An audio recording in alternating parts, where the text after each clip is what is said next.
next time they shine your light in the sky, don't go to it. The bat is dead. Bury it. Consider this mercy. Tell me.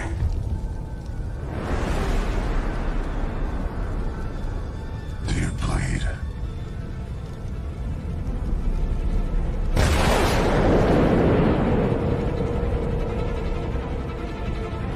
You will.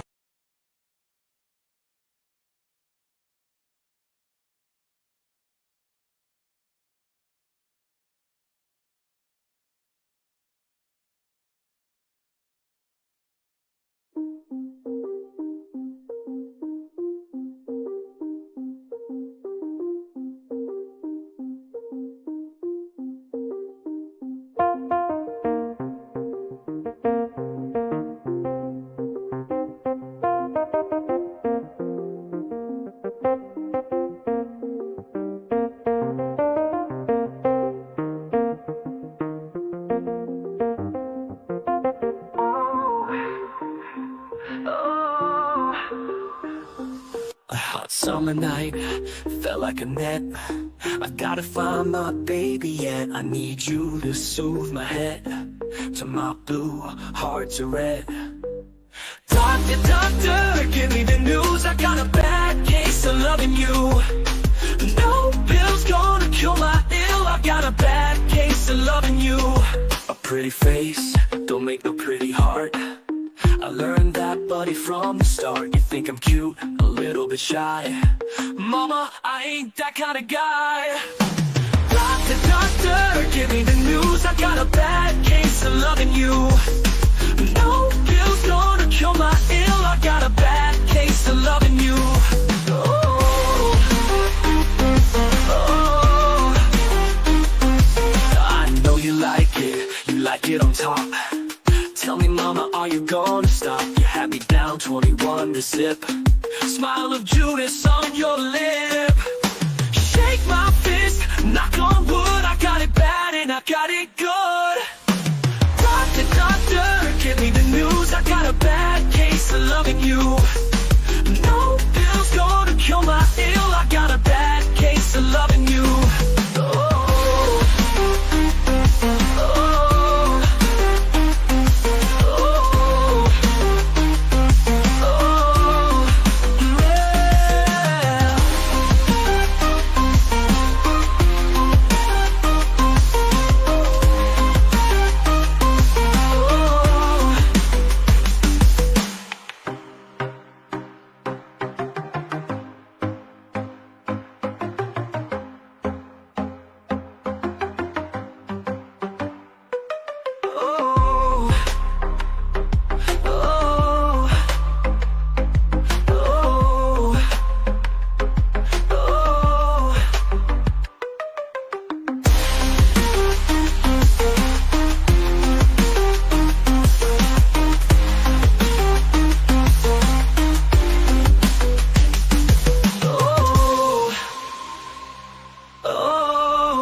Right. And welcome to another edition of the Qatar Law podcast. And we're here with Domain, DC Talk 82, Dennis Mendina, Sergeant Giratina in the chat. And we're going to do our Man of Steel discussion watch along today.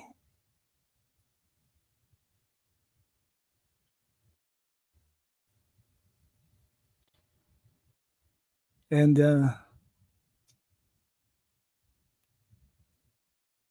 yeah, it's my late edition of my this watch along. This was canceled uh, yesterday because my internet connection was funky at best. And yes, before we start, we're in the road to 500 subs. And yeah, thank you for all who subscribe to this channel. Thank you for all who will subscribe. And yes, replay crew are welcome uh, to watch this always.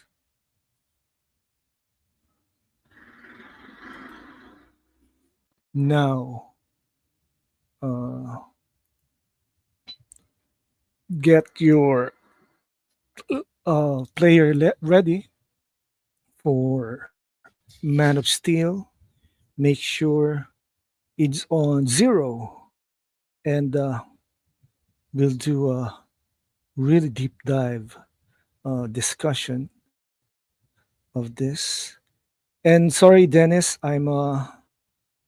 my internet is really funky, and I don't know if I could uh, have a straight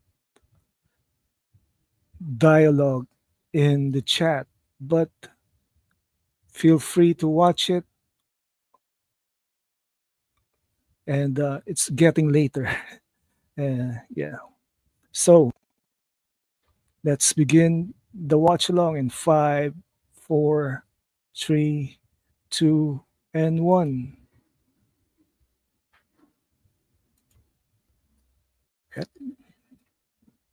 WB. Then there's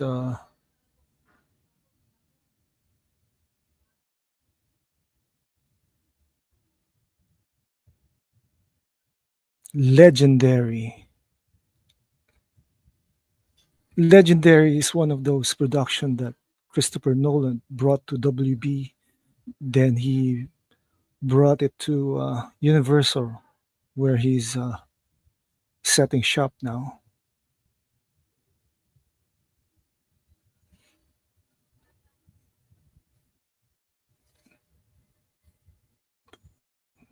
Man of Steel is the modern interpretation of the Superman myth. And this has Joseph Campbell overtones all over it. Yes.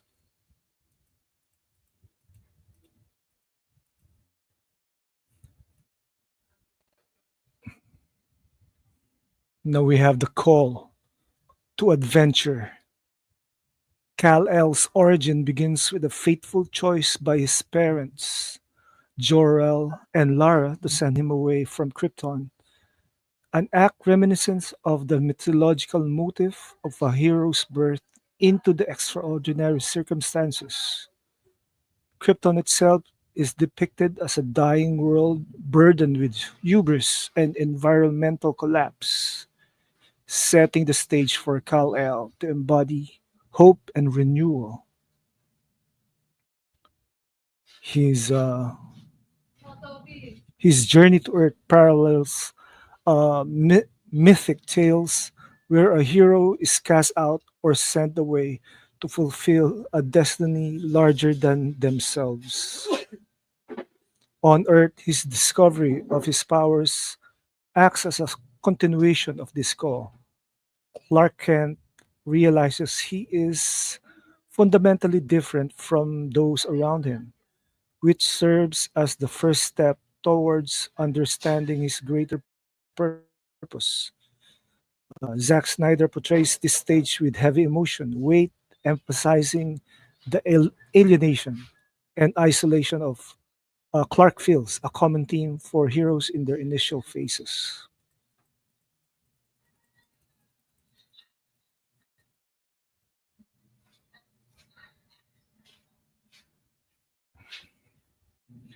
Then there's the refusal of the call. Clark's reluctance to embrace his role mirrors the hesitation seen in many mythic heroes such as Luke Skywalker in Star Wars or Achilles in Greek mythology. Jonathan Kent, advised to conceal his powers, creates a moral conflict that amplifies this refusal. Jonathan's controversial message, especially the maybe regarding whether Clark should have let people die to protect consequences of revealing them, uh, let the people die to protect his secret, challenges Clark to grapple with the burden of his abilities and the potential consequences of revealing them too soon. Clark's wandering as a young adult, taking an odd taken on odd jobs and avoiding his true identity, symbolizes his resistance to stepping into the role of a savior. Snyder frames this period as an existential search, presenting Clark as someone wrestling with self doubt and fear, a deeply human reaction to an extraordinary destiny.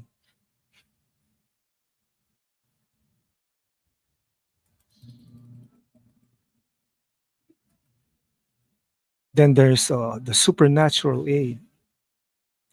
Jor-El's holographic presence functions as both a literal a literal guide and a symbolic connection to Kal-El's Kryptonian heritage. He provides Clark with wisdom, philosophical grounding, and Superman suit, an artificial artifact imbued with cultural and symbolic significance. This moment is analogous to the hero receiving a talisman or magic wand, a staple of the hero's journey. Jor-El's guide also deepens the film's thematic exploration of legacy.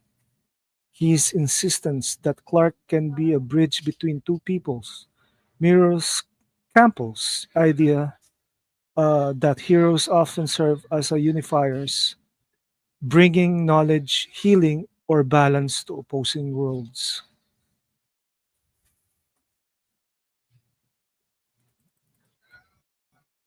Timestamp 5 minutes and 45 seconds.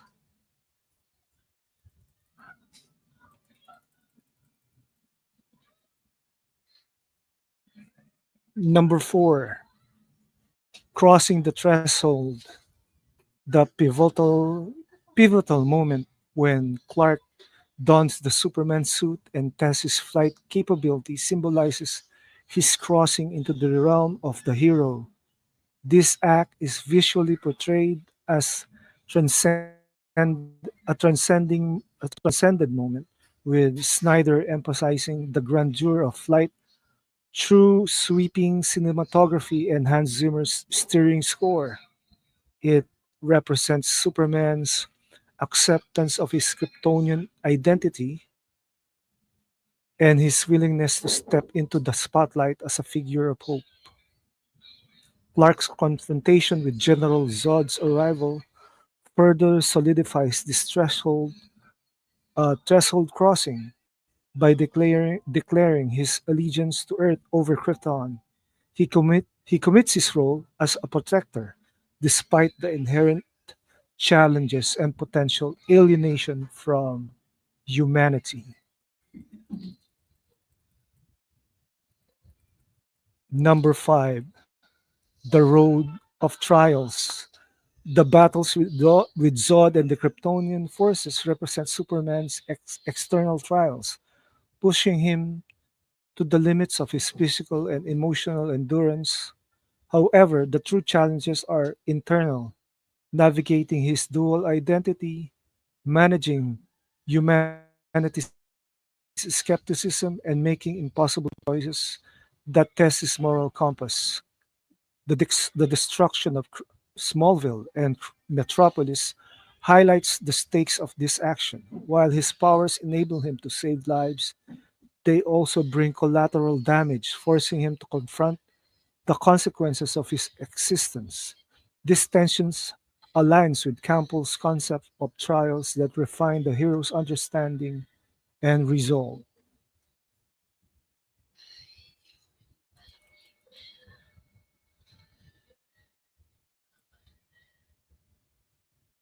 And howdy, Sin Havoc.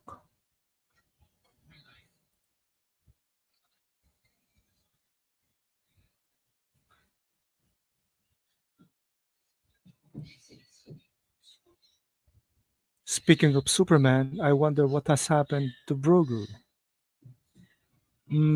I think I saw Brogu in Hold My Dual Shocks stream the other day.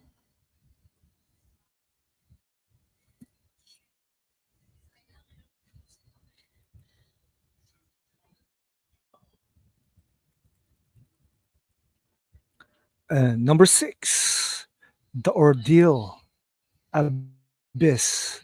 The climactic battle with Zod represents Superman's ultimate ordeal. Zod embodies the shadow archetype, a dark reflection of what Superman could become if he abandons his humanity. Zod's commitment, Zod's commitment to Krypton's survival at all costs uh, forces Superman into a moral and emotional abyss. The controversial decision to kill Zod is a defining moment. By ending Zod's life to save a family, Superman experienced profound loss and guilt, a crucible that shapes his ethos moving forward. This acts this act mirrors mythic moments where heroes must make painful sacrifices to protect the greater good.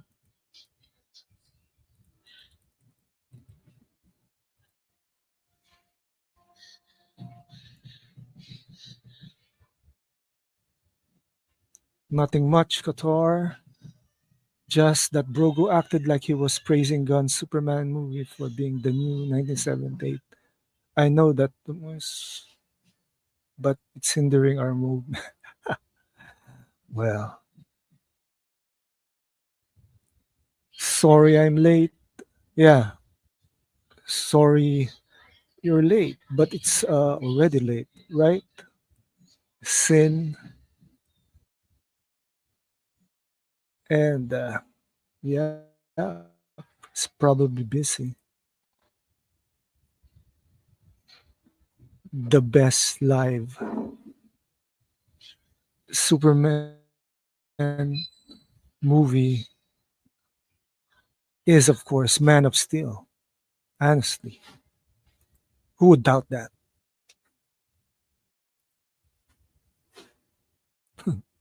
Yeah, you're always busy, Sin. Number seven, The Return with the Elixir. Superman's journey concludes with his integration into humanity by taking on the identity of Clark Kent reporter. He symbolizes his commitment to living among the people he protects. This dual existence is the elixir which brings back his ability to inspire hope while maintaining a connection to humanity. The closing scene suggests that while his journey as a hero is far from over, he has established the foundation of his role as a beacon of hope and protector.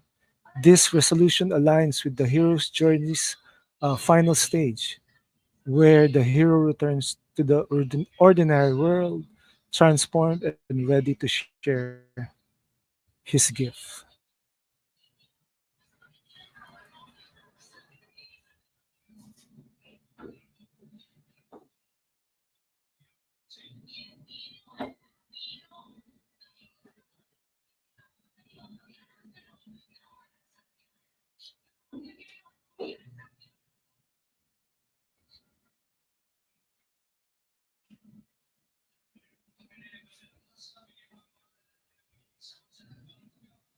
So it's the day after Christmas down here,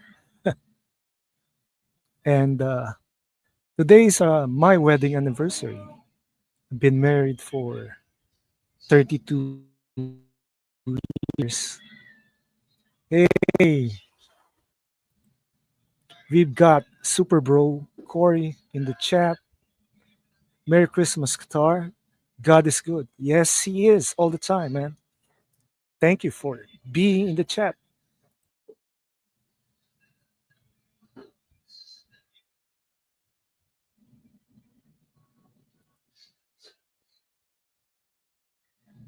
Hey, thanks, man. It's been a rough 32 years of marriage, but we're still here. Merry Christmas, the main.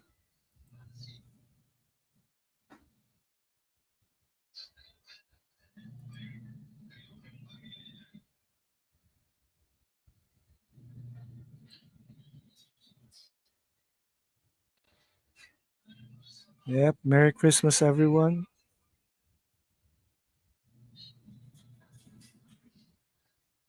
So my timestamp is 14 minutes and 13 seconds. And Zod just stabbed uh, Jorel. Man,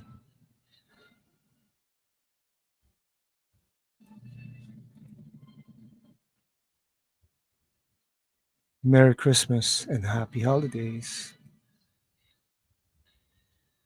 And yeah, subscribe to Super Bowl Corey at his YouTube channel. Like, share, and subscribe. Awesome.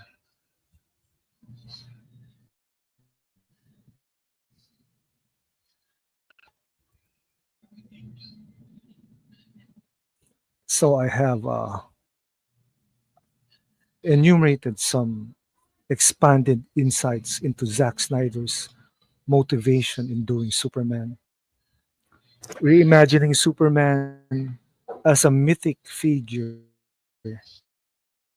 Snyder's visions for Man of Steel was to reinterpret Superman as a modern myth, blending his comic book origins with timeless storytelling structures. Snyder has noted in interviews that he wanted to explore the alien nature of Superman, emphasizing his outsider status and the universal struggle to find belonging. This approach allowed him to frame Superman as a figure who bridges cultures, much like mythic heroes who navigate between the divine and the moral realm. Zack also grounded the myth in realism. Snyder's Man of Steel grounds Superman's journey in a realistic and emotionally complex world by focusing on Clark's human upbringing and his struggles with identity. Snyder adds psychological depth to the character. This humanization aligns with Campbell's view that myths resonate because they reflect universal human experiences.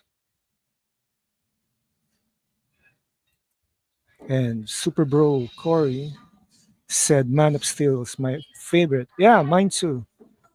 It's the best Superman movie, in my opinion. Origin, Superman origin movie. So there's also the burden of moral choices. A central theme in Snyder's depiction of Superman is the weight of moral responsibility. Unlike a flawless archetype, Snyder's Superman grapples with the consequences of his actions, embodying the existential dilemmas that define modern heroes. This focus on his actions, embodying this focus on choices and consequences adds layer of realism to the mythic narrative. Yeah, I think the modern fans of Superman forgot that we've progressed and evolved in our stories and are not stuck with I never really did escapism as a reason to watch a superhero film. It's just not the case for me.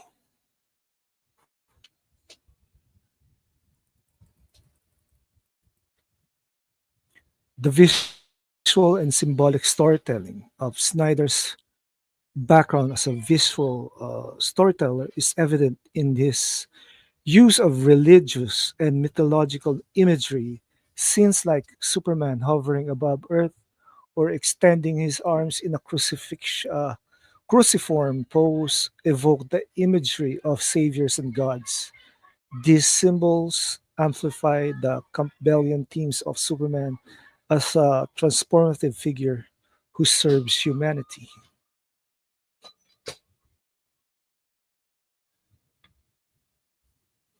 Timestamp 19 minutes and 5 seconds.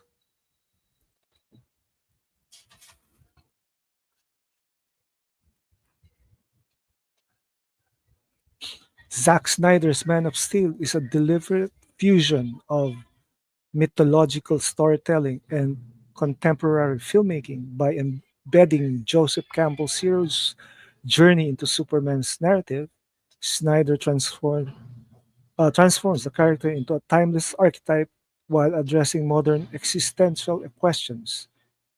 This synthesis of myth and realism ensures that Superman stories uh, resonates across generations, embodying and embodying the enduring power of the hero's journey.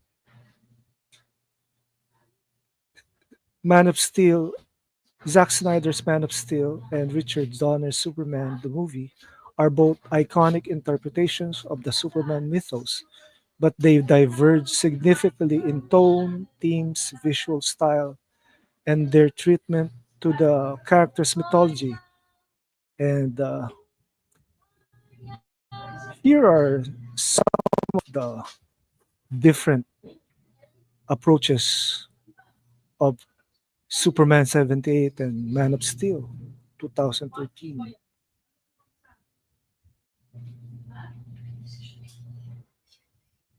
So, in tone and uh, aesthetic, Richard Donner's Myth and Magic in a Pre-Modern World. That's optimistic romanticism. Donner's Superman emerged from a time when superhero stories were largely seen as an escapist fantasies. The film emphasizes the wonder of Superman's powers and his role as a benevolent force in a bright and hopeful world. Smallville is idyllic, Metropolis is bustling but not gritty, and Superman himself radiates confidence and altruism. Bright heroism, the use of color, costumes, and John Williams' soaring score all enhance a sense of triumph. Superman's cape blowing heroically as he rescues people, and his interactions, especially with Lois Lane, are infused with humor and charm. The film makes little attempt to deconstruct or complicate the character. He is Superman because he is simply good.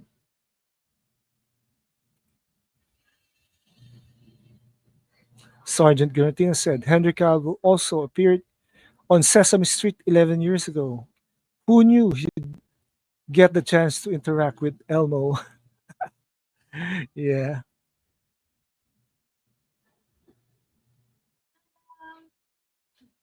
Cinematic fairy tale. Donner Superman treats the world as a heightened reality where humor, often campy, and drama coexist effortlessly. Lex Luthor's villainy is cartoonish, and the stakes, though significant, feel safe within the bounds of classic storytelling. Uh, Zack Snyder's myth in a postmodern world. Yeah, definitely the difference. Dark realism. Snyder's Man of Steel is a product of the post 9/11 era, when popular culture began to question traditional narratives of heroism. The film reflects societal anxieties, the fear of the unknown, skepticism of powerful figures, and the uncertainty of moral absolutism. The muted color palette, raw sound designs, and Hans Zimmer's introspective scores create an atmosphere of gravitas and tension.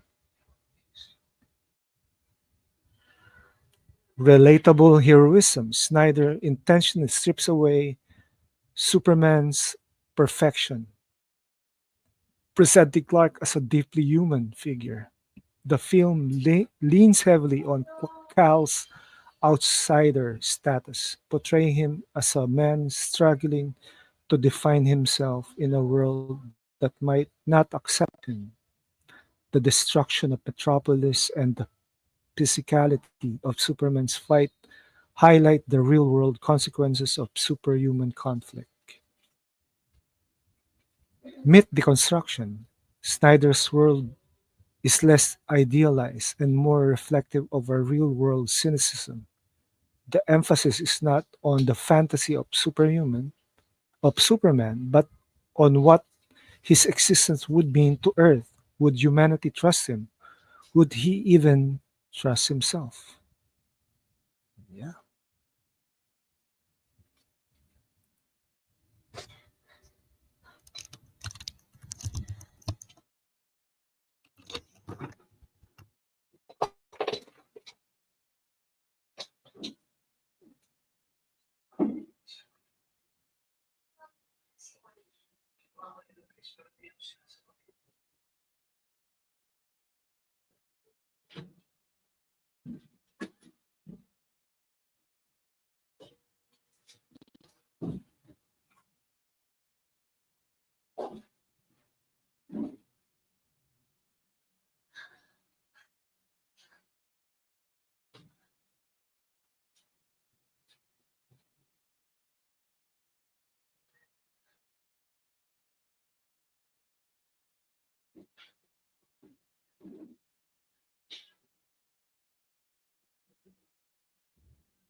Timestamp 26 minutes and 54 seconds. The themes and characterization. Richard Donner's Superman is a classical hero. Moral clarity. Superman, in Donner's vision, has a clearly defined purpose to help and protect. His upbringing in Smallville instills him with unshakable values of truth, justice, and kindness. He operates in a world where good and evil are starkly defined. Clark Kent as comic relief. Clark Kent's bumbling, awkward persona served as a lighthearted counterpoint to Superman's heroic stature. This dual identity is less about internal struggle, but more about maintaining a disguise to protect his loved ones. Inherent goodness. Superman's is naturally heroic. His goodness requires no introspection or struggle. His obstacles, whether it's stopping Lex Luthor's missiles or saving Lois Lane, are external. His internal journey is minimal because his moral compass is steadfast from the start.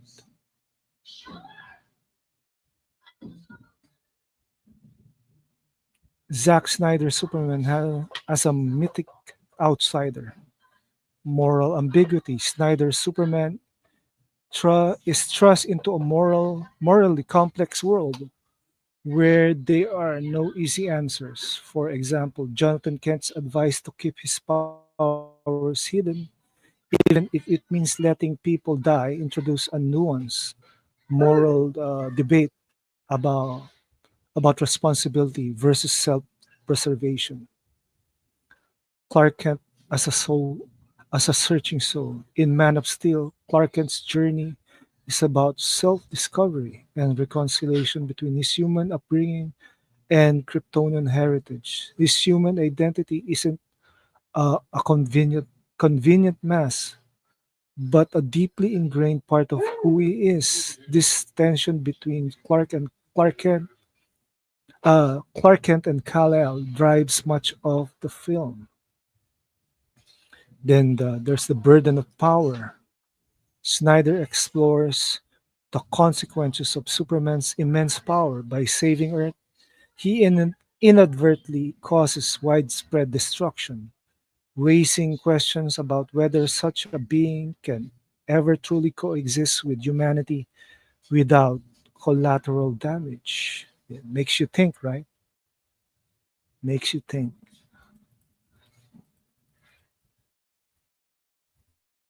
Then there's the approach to mythology. Richard Donner, Superman, is an aspirational figure rooted in classical myth. Donner's Superman is akin to Hercules or other mythic demigods, an extraordinary being sent to Earth to live among mortals and protect them. The story draws on biblical themes. Jor-El as a godlike figure sending his son to save humanity, but does so with a light touch.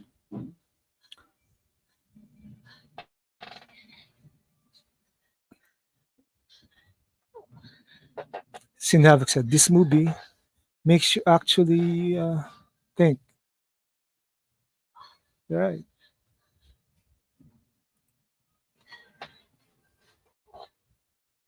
Superman's relationship with humanity. Superman sees himself as a protector, and humanity welcomes him with open arms. He is universally adored, with the public and authorities trusting him without question. His conflicts are external, stopping Luthor's scheme, rather than existential.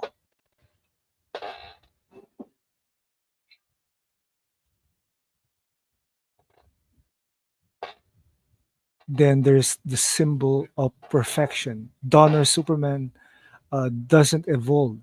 He starts as a symbol of perfection and remains that way.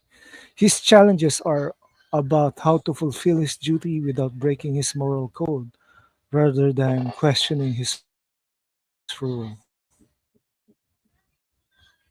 Zack Snyder's Superman as a mythic tragedy, his Kryptonian legacy. Snyder delves deeper into Krypton's culture and its flaws, positioning Kal-El as both product of and a rejection of that legacy. Krypton's destruction isn't just a backdrop, it's a symbol of hubris and danger of a rigid authoritarian system. Humanity's fear of the divine. In Snyder's universe, Superman is not universally embraced. His very existence triggers fear, suspicion, and polarization. The film questions how humanity would realistically respond to a godlike figure, of exploring themes of alienation and mistrust. Then there's evolving symbolism. Superman's journey on Man of Steel is about becoming a symbol. He's not perfect or universally loved. Instead, he struggles to define what it means to be a hero. In a flawed world, his story is about growth, self discovery, and the heavy burden of being seen as a savior. Yep, that's right, the main facts.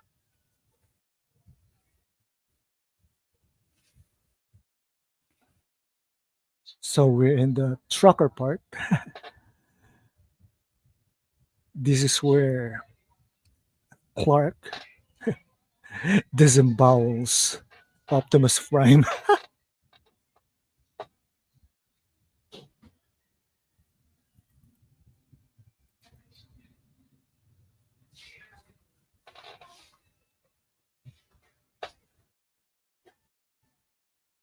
So the villains.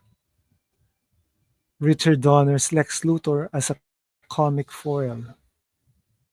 He's a comedic threat. Gene Hackman's Lex Luthor is a larger than life figure whose schemes are clever but rooted in absurdity, destroying California for real estate profits.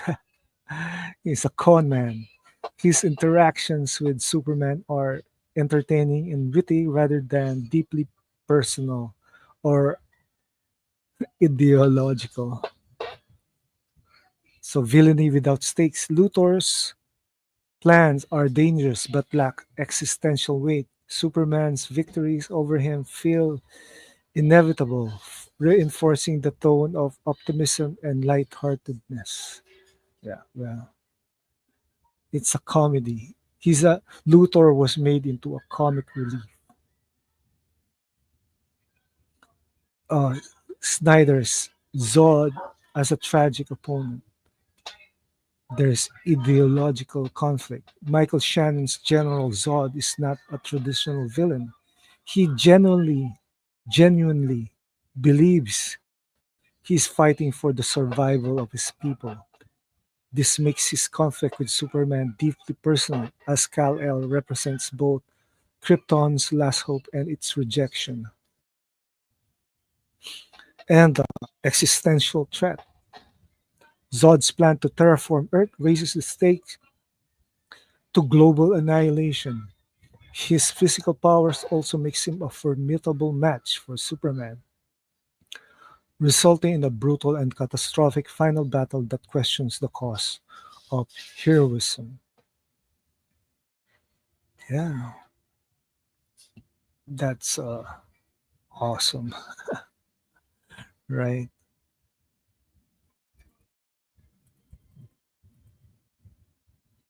In the cultural context, Donner's Superman is a pre-modern ideal. The late 70s optimism in the wake of the 1960s counterculture movement and Vietnam War disillusionment, Donner's Superman offered a return to simplicity and hope.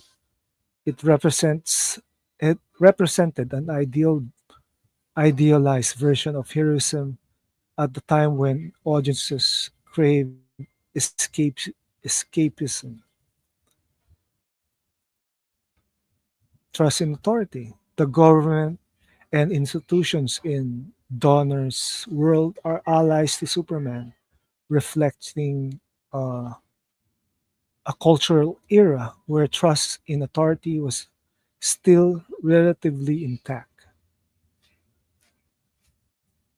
Zack's postmodern reflection, post 9/11 cynicism.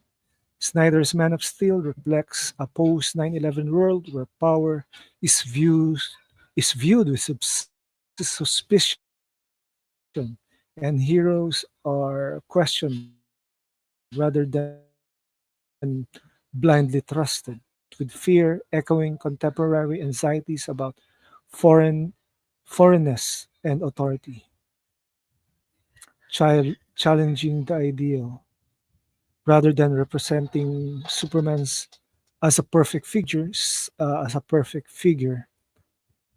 Snyder questions what it means to be a hero. The film reflects a culture wrestling with its ideals, exploring themes of alienation, responsibility, and sacrifice. So that's the difference between reality based and escapism. So the key difference between Donner and Snyder lies in their philosophies about Superman's role in the world, where Donner Superman is an ideal to aspire to a beacon of unwavering hope and goodness in a simple, more optimistic world, while Snyder Superman is a reflection of contemporary struggles, a flawed yet relatable figure who must navigate a complex and often hostile world to find his purpose. While Donner celebrates Superman's perfection, Snyder explores the human cause of his divinity. Both approaches are valid and resonate with their respective cultural contexts, offering a unique and enduring interpretation of the Man of Steel. Yeah. The Donner Superman feels dated. That that's for sure. Its simplistic morality is that Donner Superman operates in a world of black and white morality, where good and evil are easily distinguished.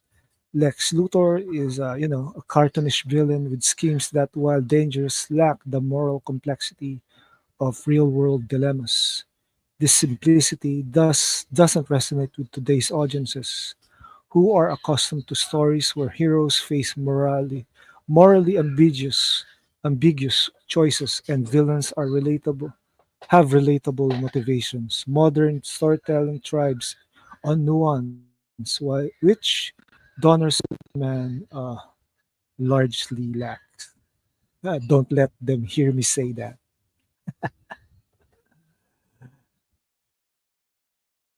Our timestamp is already 40 minutes and 40 seconds. Time really flies. Donner's Superman is unrealistic optimistic. The 1978 film's tone is unrelentingly optimistic, reflecting a pre-modern worldview. Superman is universally loved, humanity's institutions are trustworthy, and there's a little doubt about his role as a savior. In contrast, the real world, especially in a post 9/11 post recession and increasingly polarized society, is rife with distrust of authority and skepticism of unchecked power. Donner Superman doesn't address these complexities, making him feel out of touch with current social concern. And also the lack of personal struggle. Christopher Reeve's Superman is almost too perfect, too perfect to be true. He faces external obstacles, but his moral compass and identity are never seriously challenged. This lack of internal conflict limits the character's relatability and depth. Audiences today are drawn into flawed heroes who grow and change. Characters like Tony Stark or Nolan's Batman resonates because uh, they struggle, fail, and learn. Traits largely absent in Donner's Superman. Yeah, So why do Snyder's Man of Steel resonates? He's a hero of a complex world. Snyder's Superman exists in a morally ambiguous world, reflecting modern society's issues like fear of the unknown, mistrust of power, and cultural polarization. His journey mirrors contemporary struggles, finding one's place in a divided world, grappling with dual identities, and making impossible choices. For example, Kal-El's decision to kill Zod isn't just about saving Earth, it's deeply personal, more dilemma than that acknowledges weight of the weight of heroism. Snyder forces audiences to confront the cost of being a hero, making Superman's victory feel earned. Yeah.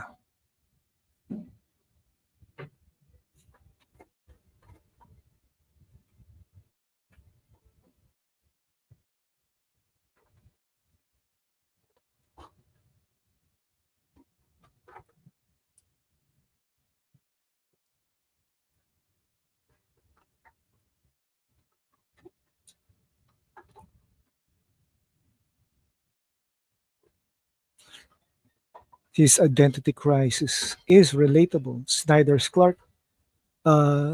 Clark Kent isn't born a hero; he grows into one. His struggle to reconcile his Kryptonian heritage with his human upbringing mirrors real-world challenges of identity, belonging, and purpose. This version of Superman is deeply human, making mistakes and doubting himself and questioning his place in the world. His relatability makes him more compelling for a modern audience who expect their heroes to evolve and face real challenges. And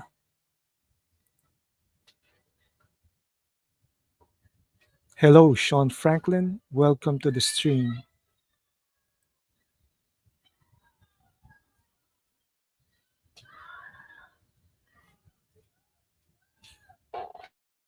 The reflection of cultural anxiety. Post 9/11 culture has made audiences wary of unchecked power. Even in benevolent hands, Snyder's Superman acknowledges this tension, presenting a world where Superman is both a savior and a potential threat. And the skepticism he faces from humanity feels authentic, mirroring our real world fears of too much power in individuals or institutions. This approach makes Man of Steel more grounded and relevant, asking hard questions about the nature of power, responsibility, and trust.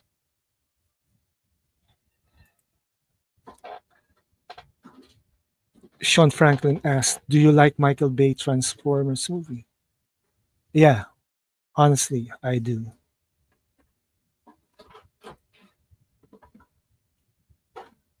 Yep.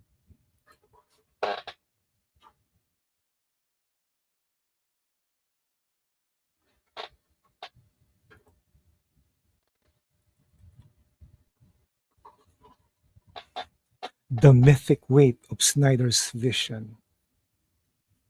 Modern mythology, Snyder elevates Superman to a Christ-like figure, emphasizing his role as savior who struggles with the weight of expectations. As a child sent to Earth, his crucifixion-like pose during key moments, and his ultimate sacrifice imbues the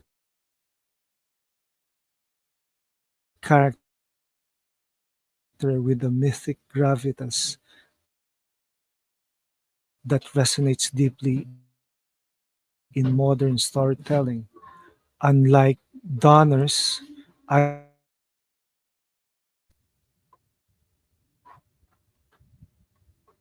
Snyder's Superman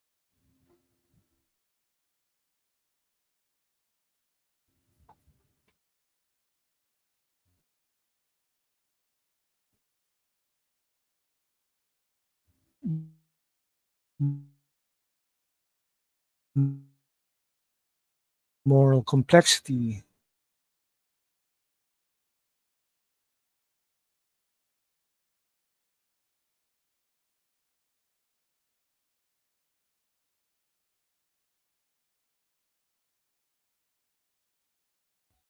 because of his heroism is rooted in sacrifice and self-awareness.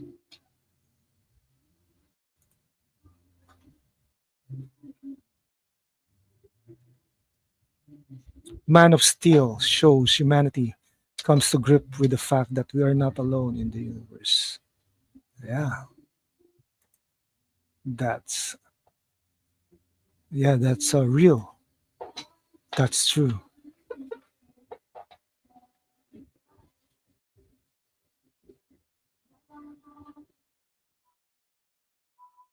Our timestamp is 48 minutes and 53 seconds. Snyder's Superman is a reflection of humanity. Zack Snyder's Superman isn't just a god among men, he's a man trying to be godlike. This reversal makes his journey profoundly human. He struggles to inspire humanity despite its flaws, and his own is more compelling than Donner's Superman, who is instantly and universally adored.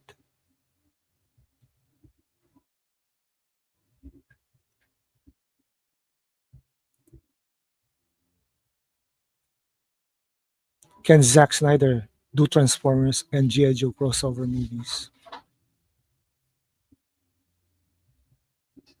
Probably. And Sin said, which is definitely a topic today. Yep, definitely. The destruction of Metropolis and the collateral damage in Man of Steel reflects the real world consequences of superhuman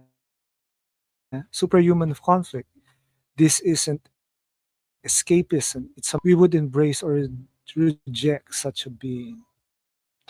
Yeah.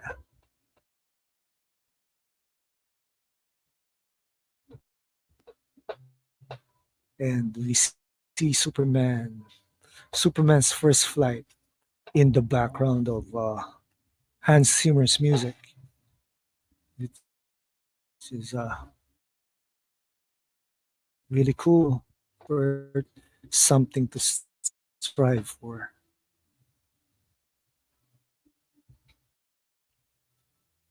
So why is Snyder's Superman ideal?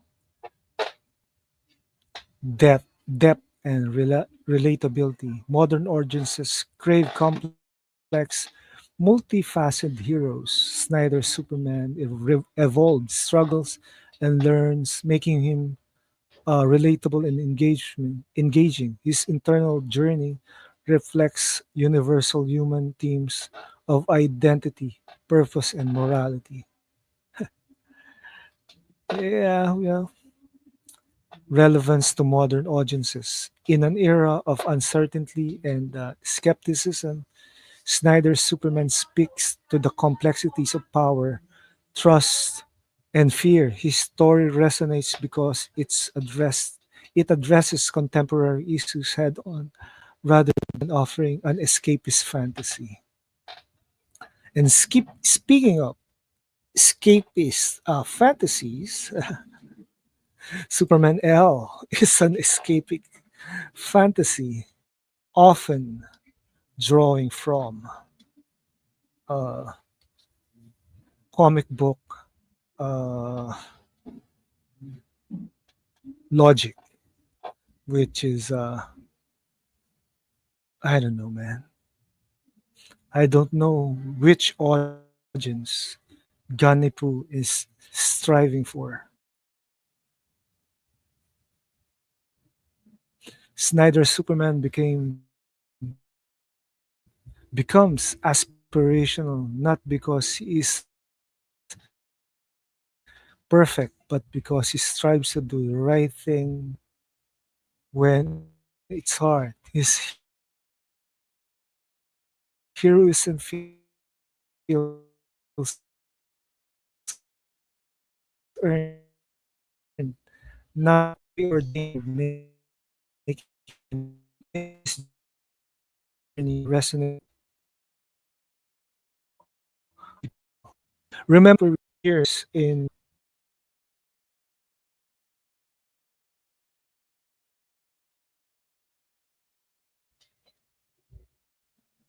man, what's happening?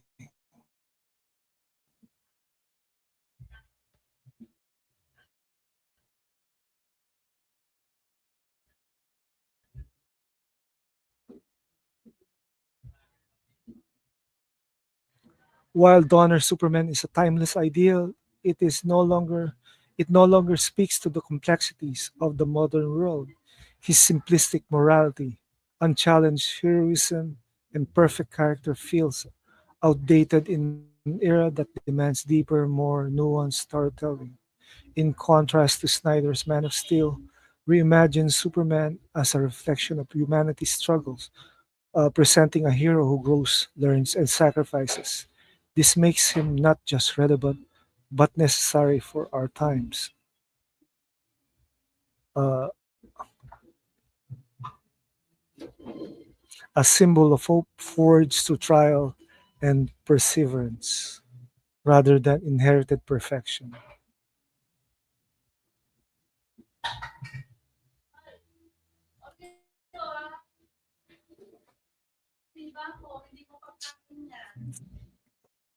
And yet, that flop is imminent, inevitable, and inbound. Yeah, it is. Flop after flop after flop.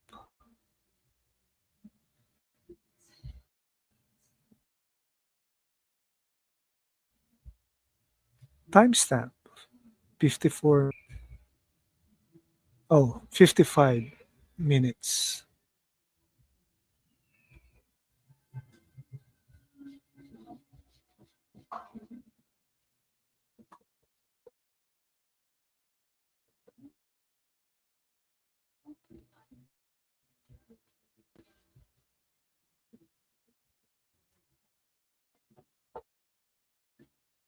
Yeah, Man of Steel is the best Superman out there.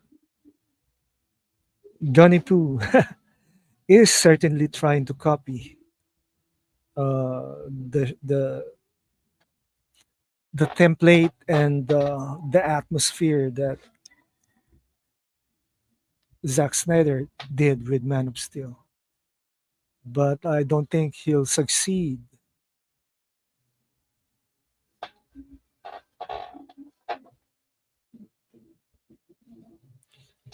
I noticed a lot of I don't know fake accounts, bots, and trolls are attacking Snyder fans, Henry Cavill fans. Yeah.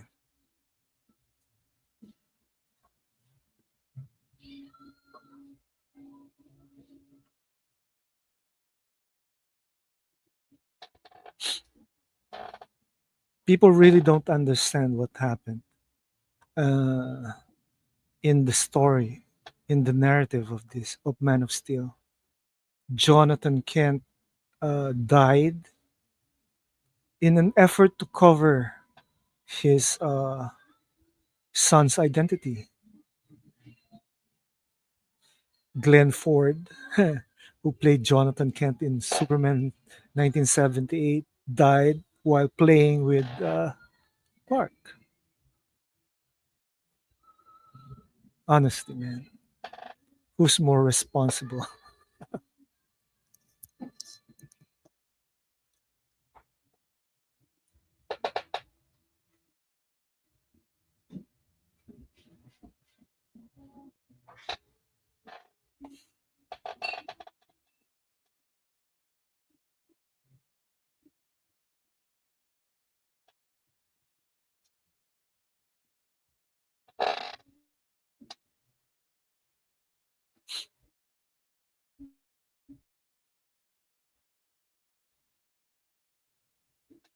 Also, the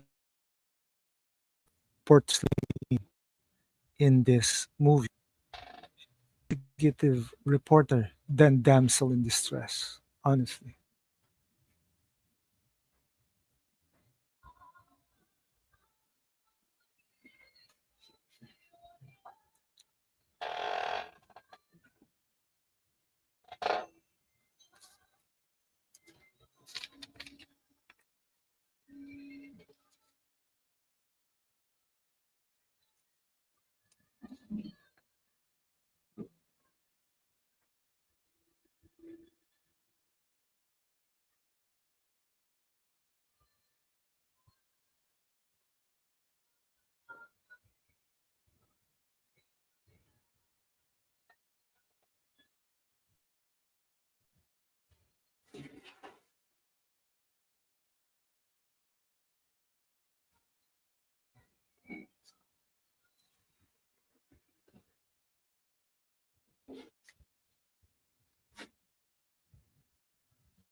and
and we see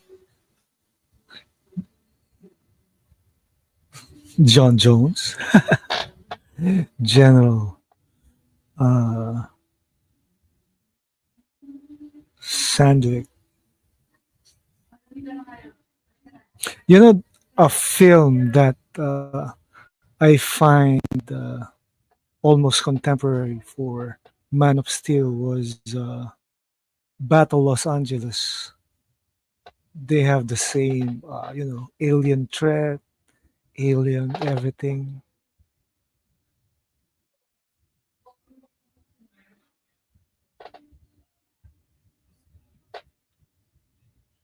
How would people react to an alien invasion? This is what uh, people should know, honestly. And whoever said that the Daily Planet staff is incomplete, we have Steve Lombard, we have Perry White, we have Lois Lane, we have, you know,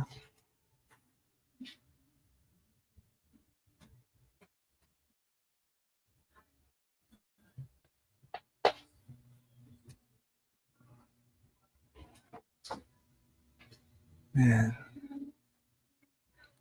the effects, the VFX of this movie,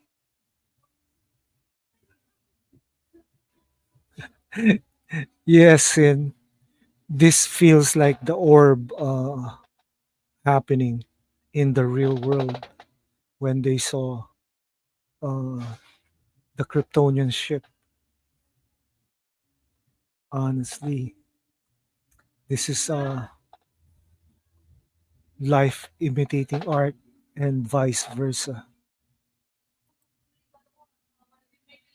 How do you think that humanity would take it? Panic and hysteria. Honestly, man, uh, that's why Superman 78 is such a dated movie. Be ready, be ready. We have to brace.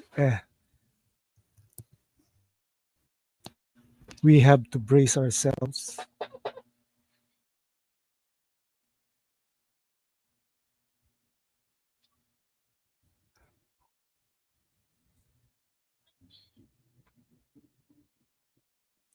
I don't think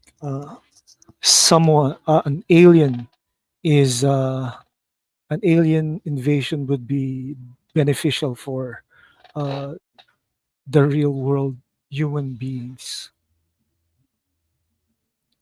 The main said Zaslav wants to sell assets already. He did.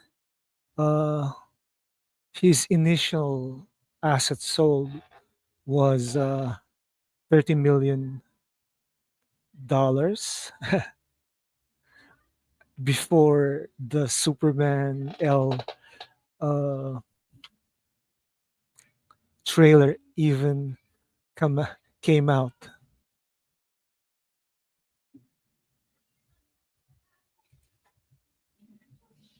Yeah, Zaslav's selling everything. He's the hatchet man, and I question the logic of those that support WBD. Honestly, man, you guys are not thinking.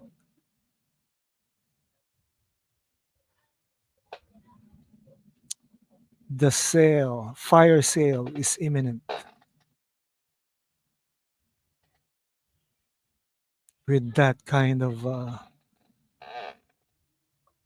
deficit. Yeah, the Axeman is getting ready for the fire sale. Of course, he is. He just wants to protect Discovery, and once he gets back Discovery, you know, Warner is a gunner. It will be sold in parts.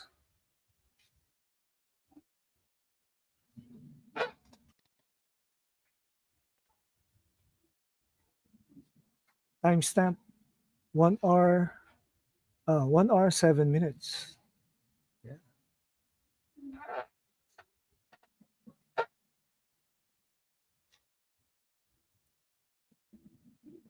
You're going to hear a lot more in the coming months. And yeah, Sin Havoc is correct. He's been saying this stuff uh, for a long time. I think he said this stuff even before Mikey Sutton died.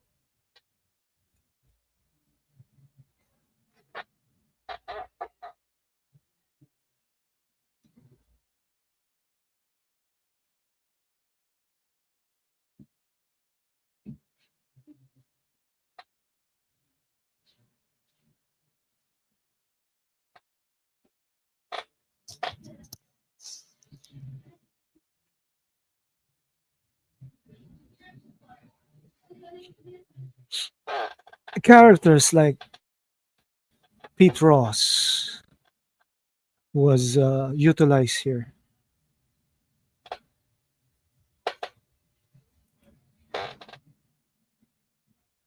Yeah, yeah, correct.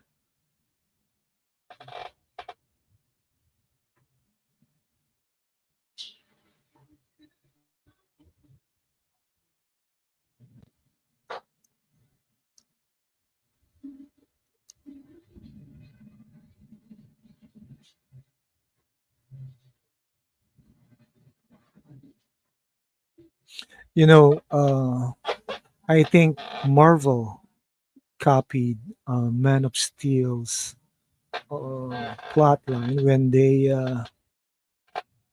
did Supreme Power with the new origins of Hyperion in that universe in the comic books. Honestly,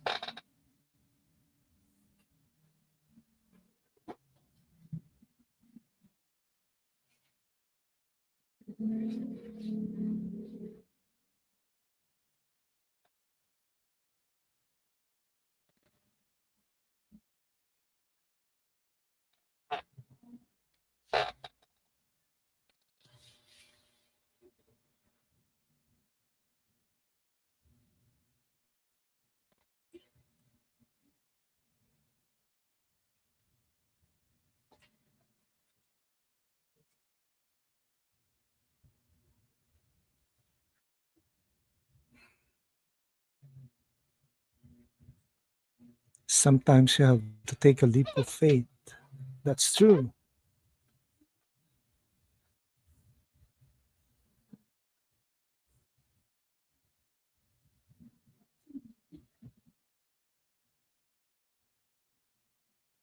I think the betas hated these kinds of scene where the military are surrounding Superman, much like how they hated Ang Lee's Hulk when the military attacked uh, Eric Bana's Hulk in in domestic soil.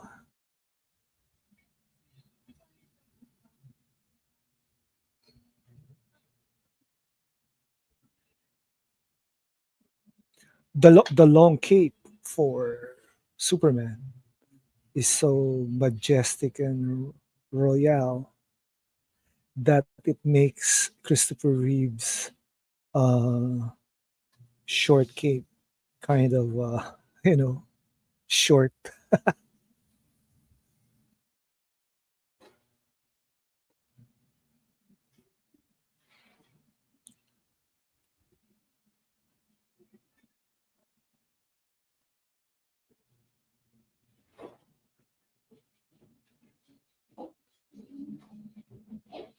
Super. So another comic book character that made his cinematic debut is Dr. Emil Hamilton, who was invented by created by Marv Wolfman during the Superman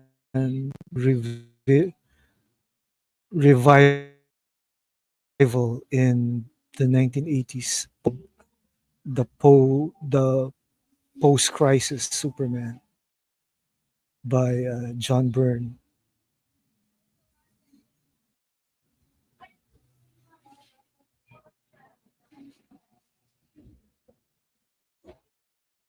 Zod.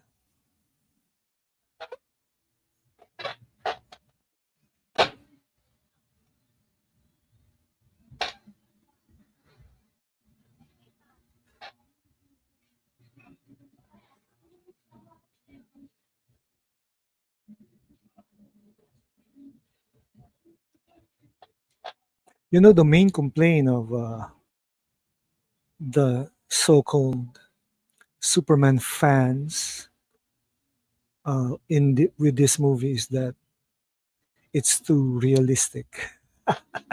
They can't escape the real world, and they hated Zack Snyder for it.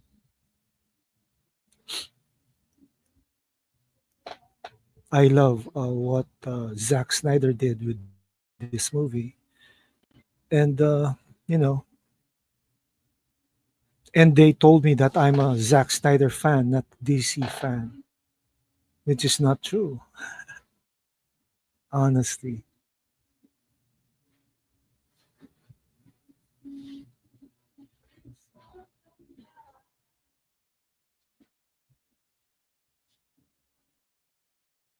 Man, our timestamp is 1 hour, 14 minutes, and 5 seconds.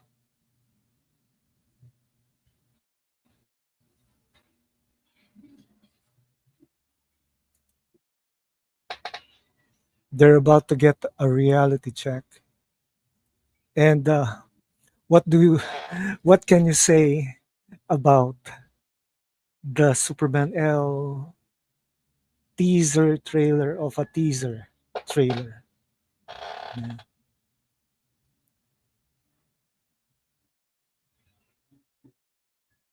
At least Man of Steel is a real solo Superman movie, unlike the coming movie, which is a cover for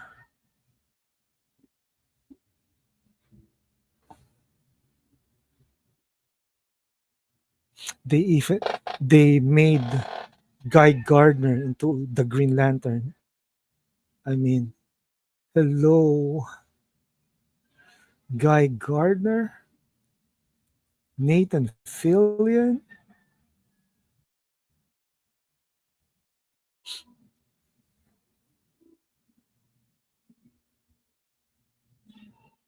Yeah.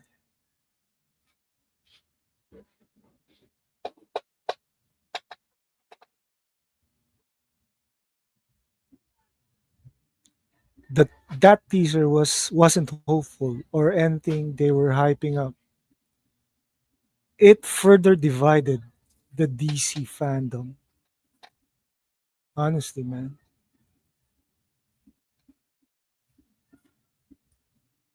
it caused so much division, and the fact that WBD needs uh, bots to promote the movie is,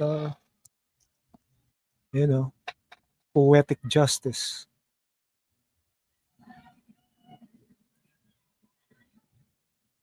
Guy Gardner or Mo or Dumb from Dumb and Dumber. Hello. That mop head haircut, mop top. It's so ridiculous. And remember, it wasn't until the Justice League International that they gave Guy Gardner that kind of haircut. Yeah,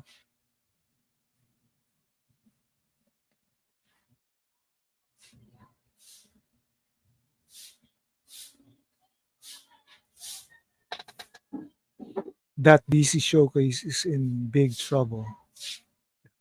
Big trouble in Little Hollywood.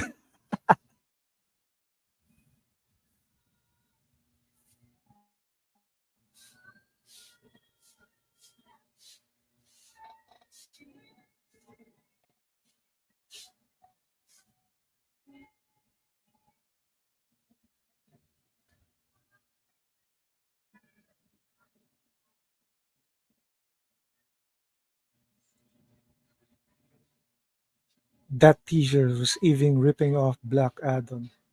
Yes, it was. Plus, you know, they did that scene with the flying with the face. so big in Black Adam, in The Flash, in Guardians of the Galaxy 3. It's like they have a cheap version of the VFX, or the guys who made the VFX are the same.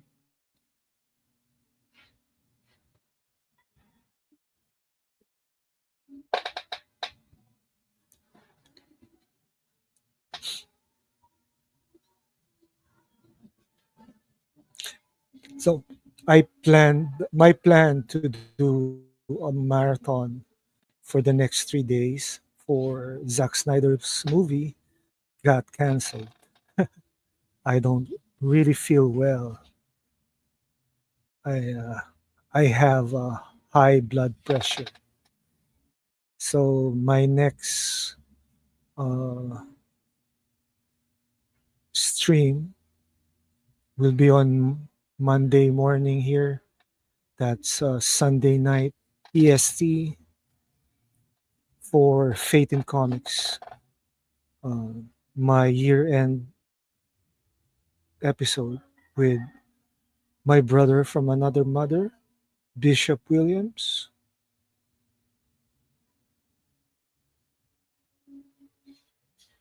Yeah, and I guess it's on my BVS stream, and my ZSJL stream will be next year, January. Thanks, and I need to rest. I had to cancel this stream yesterday because everything's the internet connection is so funky and so wonky. It's like I don't know, StreamYard seems to be getting worse and worse.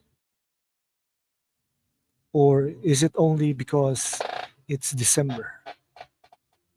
I My StreamYard is just a free version, so I don't know. This is the first time that we saw the black Superman suit in a Superman movie. Zod looks like that guy, Miracle Man or Marvel Man, as he was originally portrayed. The one where that Alan Moore revised during the 80s.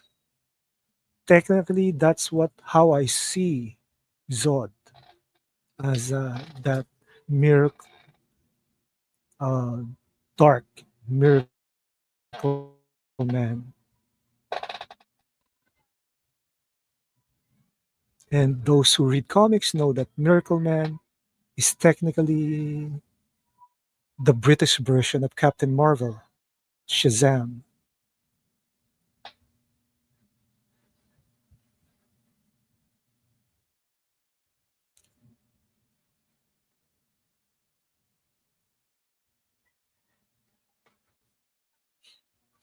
This is so great, man, that the military, the armed forces of the US got involved with uh, Superman and the Kryptonians. You remember that Zod in 1978, 1980s Superman 2 was make mincemeat out of the U.S. Defense Department.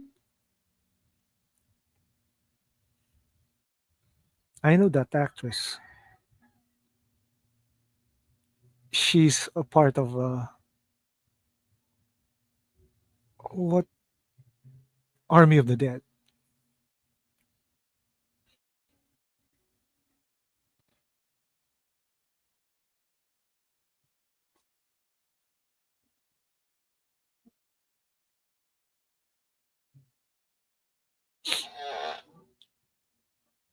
That's a nice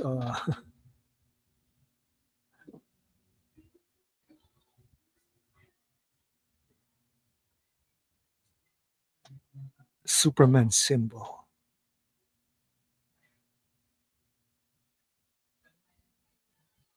We're nearing the part where Jor-El cried while talking.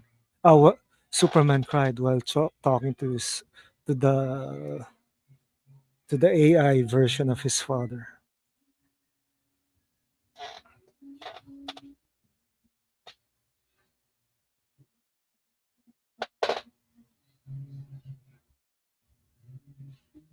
Timestamp 1 hour 24 minutes.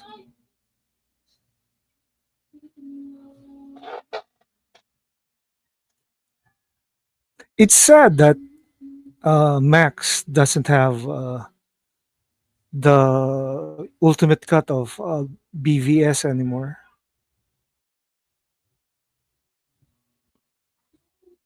It's it sucks.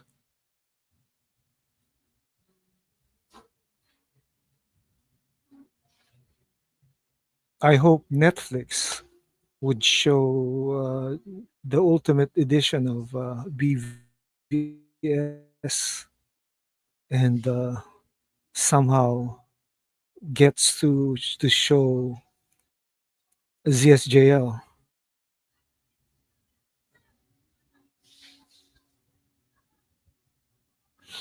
The casting that Zach did, I mean, the old Pete Ross looks like the young Pete Ross. Honestly,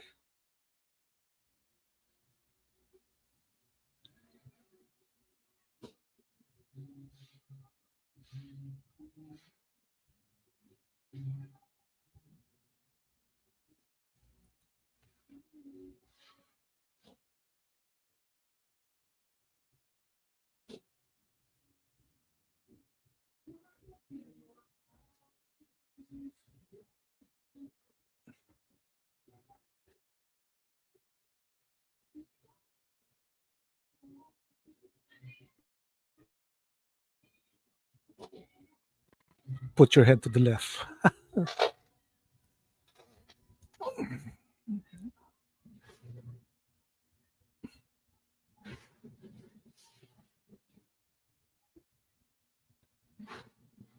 It's amazing how Lois survived that free fall from the atmosphere.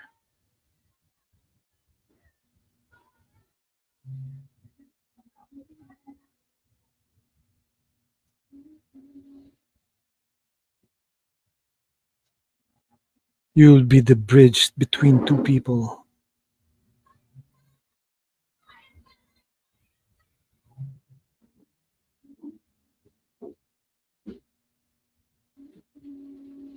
You see the tears coming out from Kal-El's eyes in that scene. I think there's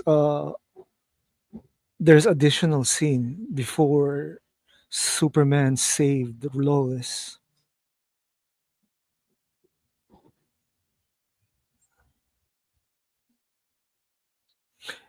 I get that this is the only part of Man of Steel where Lois was a damsel in distress. Honestly, this is that only one. I mean, Margot Kidder was always in distress. Perry Hatcher was always in distress. What's her name? The one from Superman Returns? Another distressful female. And I'm seeing the actress who will play Lois in Superman L would be in a distress always.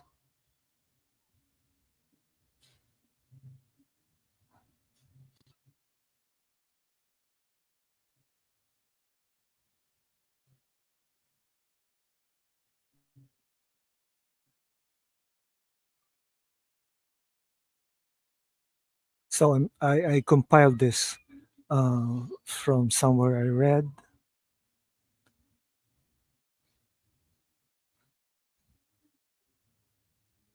The concern of people that the film may underperform at the box office. The key factors are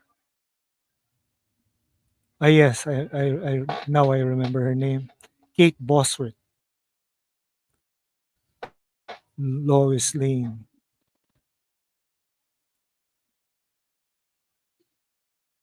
superhero fatigue as the number one reason. Uh, will it be true that it will have superhero fatigue?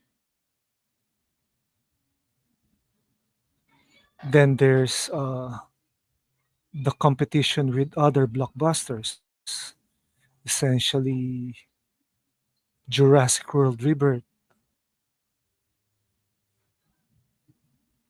and there's also mixed reception of the teaser trailer.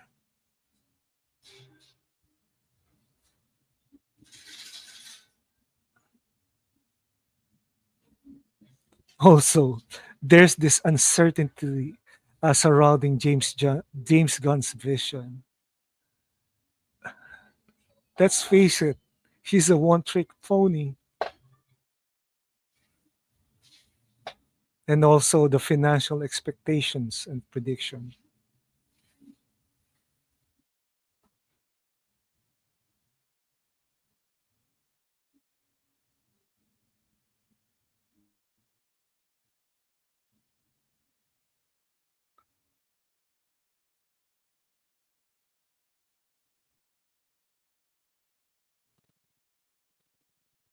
Man,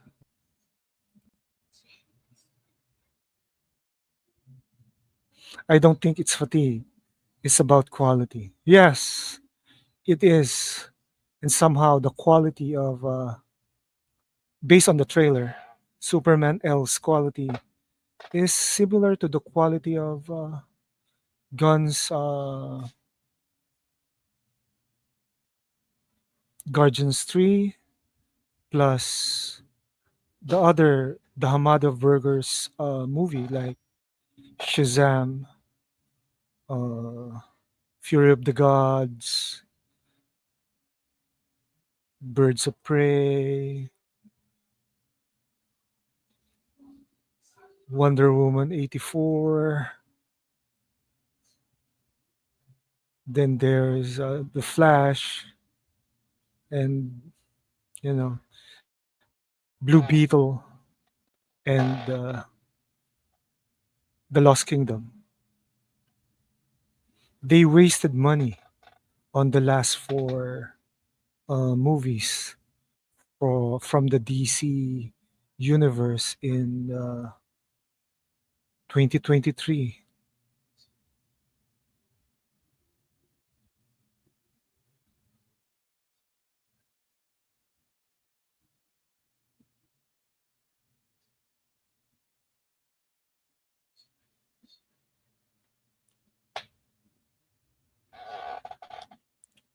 So the other hero, of course, is Guardian.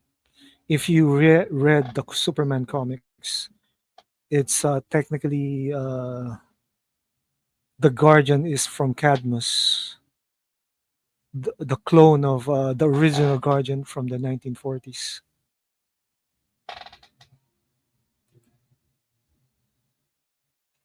Gunn and WBD did that purposely. It's a Ponzi scheme. Yeah, they totally sabotaged their own products.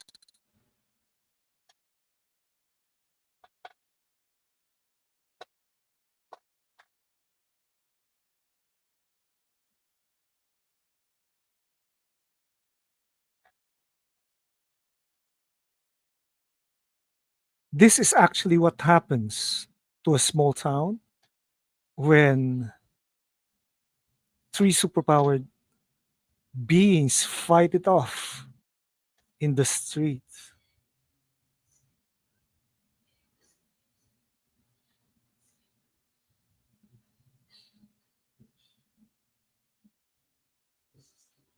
And this is the time that Pete Ross recognizes Clark.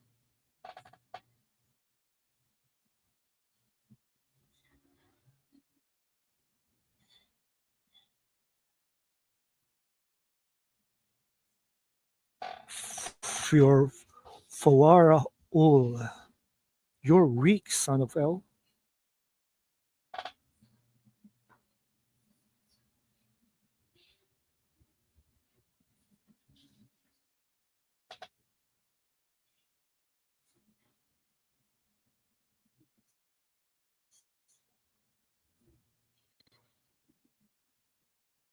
Technically, Superman, Kal-El, should be stronger than the other Kryptonians because he spent much more time under the yellow sun than them. Well, that should be. But he's not military, so uh, Zod has a slight advantage from for that matter.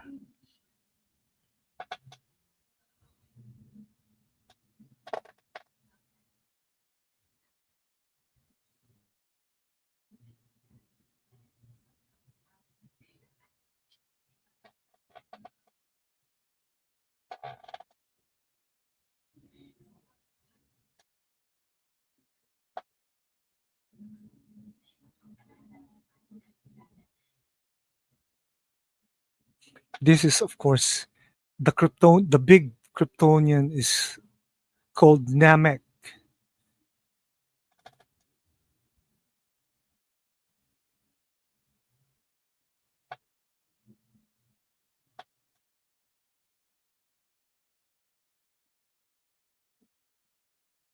Engage all targets.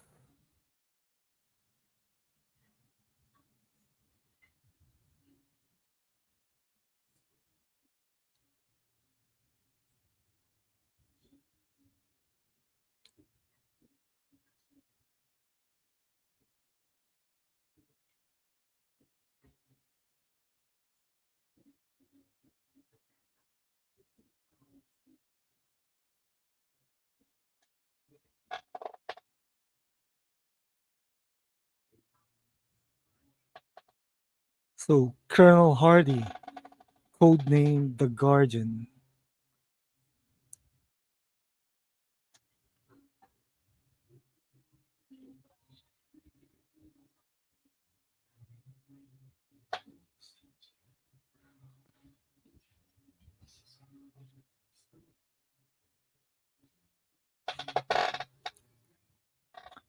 the other Kryptonians have no moral qualms at all.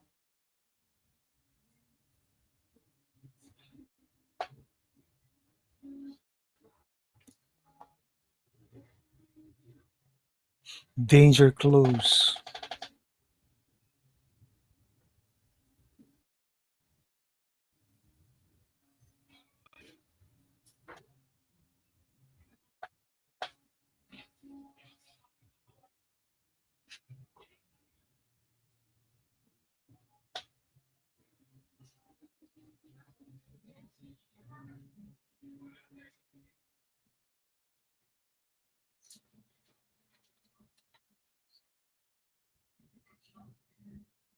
Huh. This is a knife fight.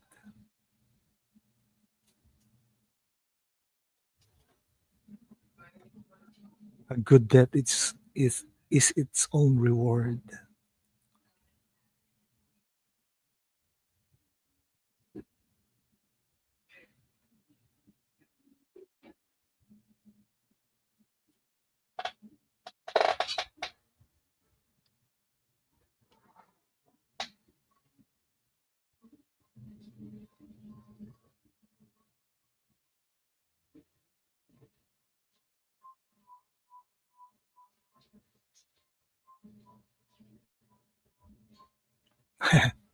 Flying locomotive.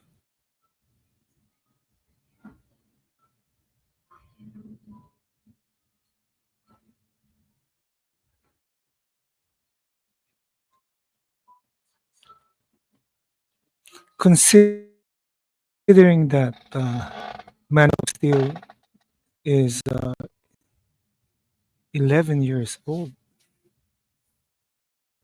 it's still relevant. It's still that good. The VFX is that good. The CGI is that good.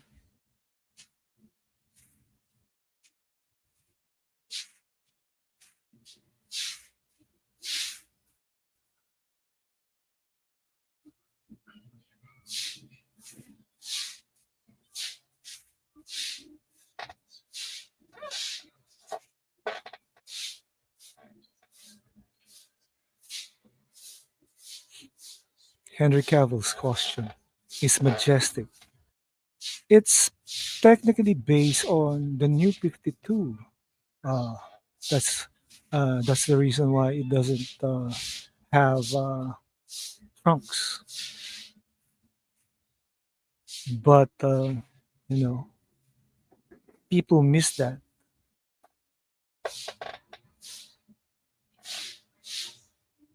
and I think Gunny Poo uh,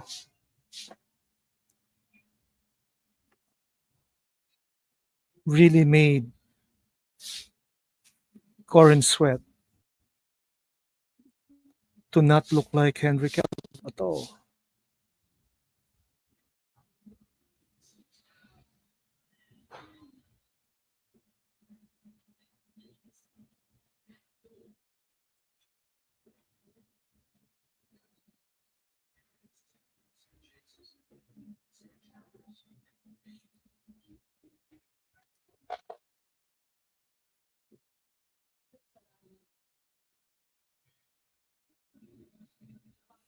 I think James Gunn's family, when they did Brightburn, copied Zack Snyder's story. But of course, it failed. So, why do you think that Gunn's Superman L would not flop at all?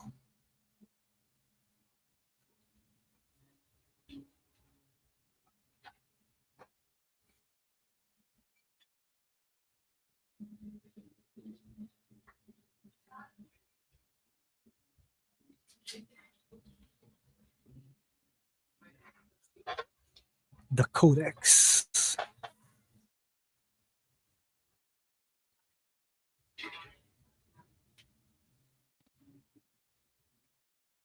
I think the the the haters are since been rejecting the fact that Cal L has the entire DNA structure of the the Kryptonian race.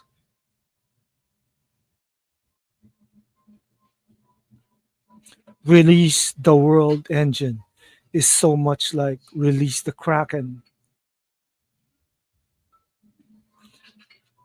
Of course, the world engine is a Brainiac design,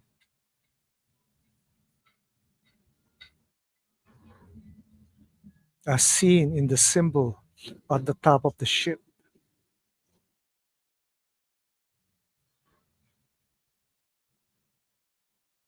This is when the Kryptonians are trying to terraform the Earth. Do you think that we're experiencing some sort of terraforming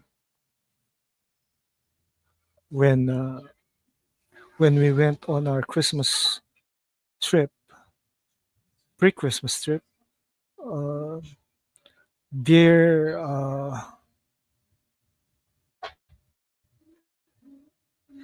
dredging the mountainsides.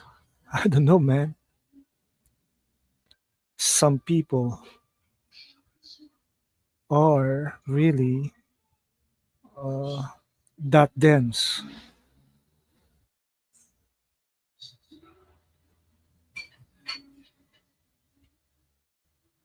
So this is technically the battle for Metropolis, the start of the battle for Metropolis. That is, it started It starts with uh, the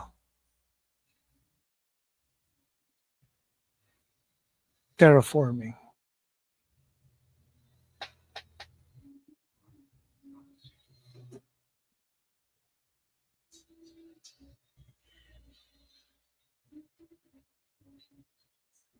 Boom.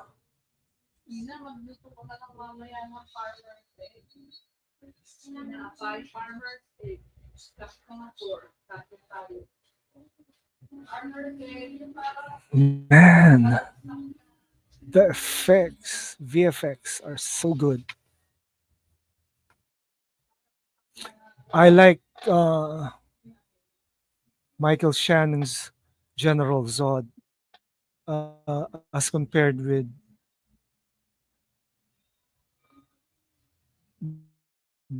the one from 1978. It's more relatable actually. His purpose is not for people to kneel before him. His purpose is to save his uh, people from extinction.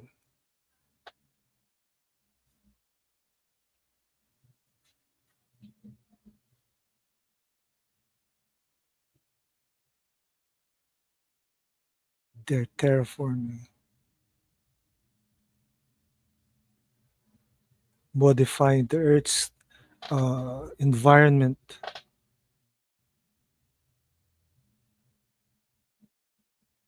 General Swanwick, of course, is the Martian Manhunter, revealed in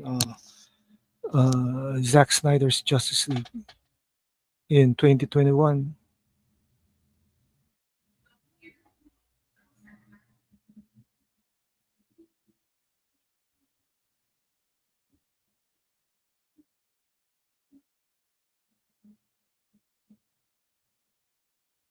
This is the moment that Superman chose Earth rather than Krypton,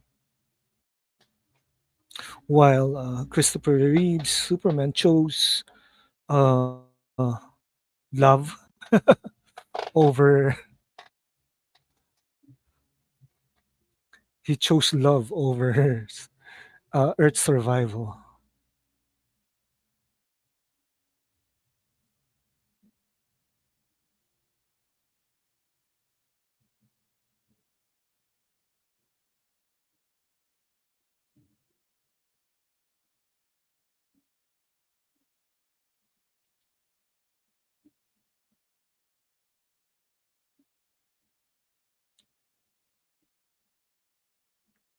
Amy Adams is Lois Lane.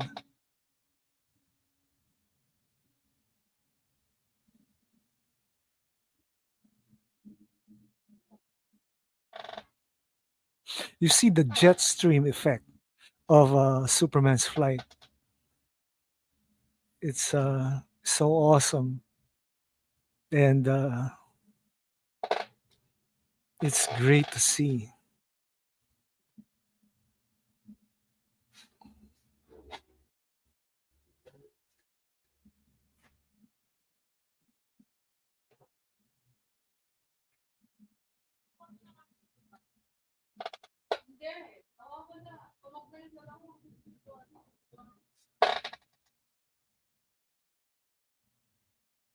Package and tow.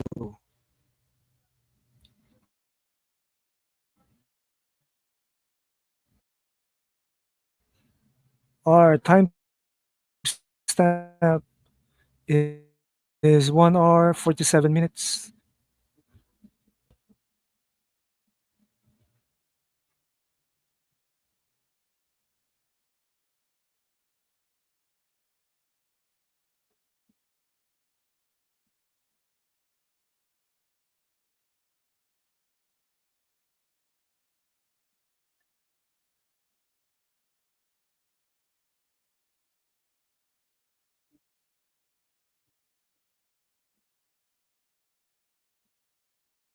The fact that this movie showed that The Kryptonian ship was in Antarctica for so many years, so many eons, makes it just like the actual ancient aliens around the world.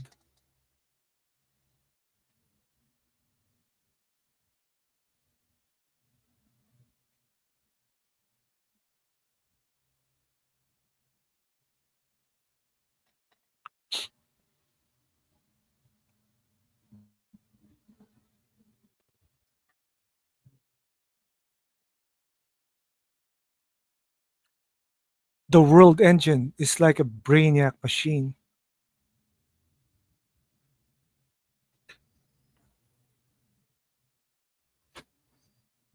We all know that Krypton's tech is from Brainiac.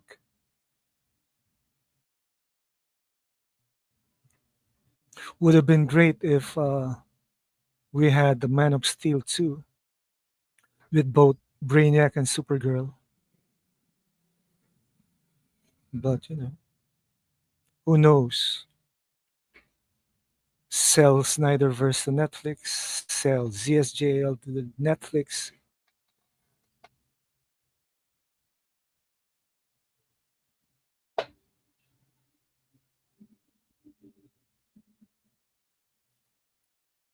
Laurence Fishburne as Perry White.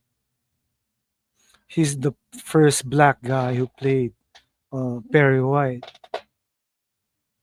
Then the next one is the one from Superman L.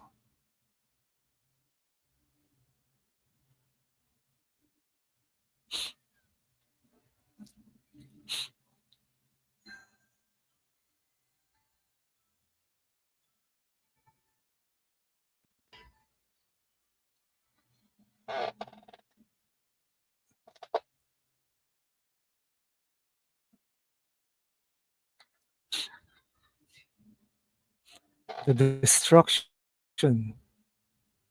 of Metropolis is so man. This reminds people of 9/11.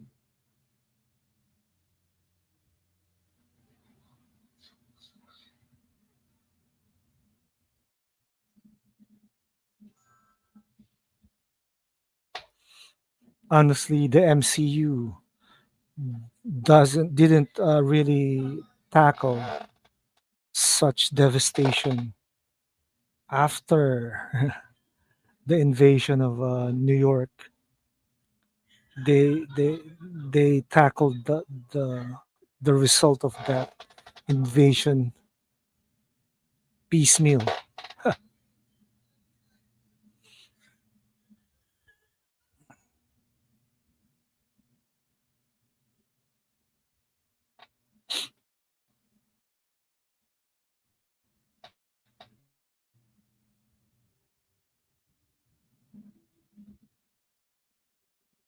The actors that played the characters for this movie are also so awesome, from Henry Cavill to Russell Crowe to Michael Shannon to Laurence Fishburne to Amy Adams. They're all great, every one of them. They played their character well. Our timestamp is 1 hour, 52 minutes.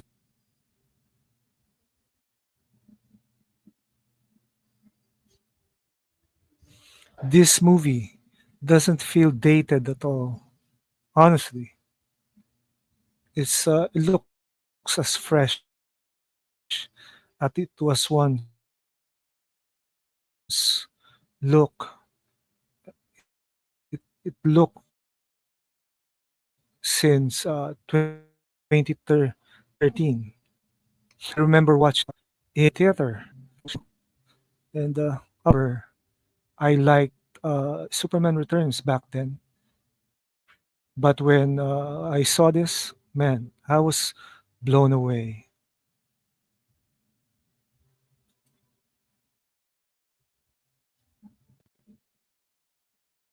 all-star cast, quality actors, and the main DC Talk 82 said, "I love this movie." Yeah, I love this movie. This movie was and still ahead of its time. That's true. It's the standard that future CBMs strive to do, and I think the rest of the CBM world are failed. They failed to make to catch up to the standard.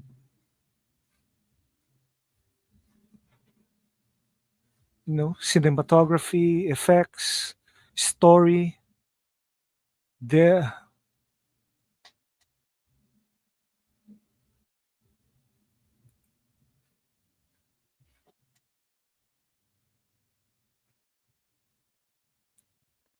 J League official.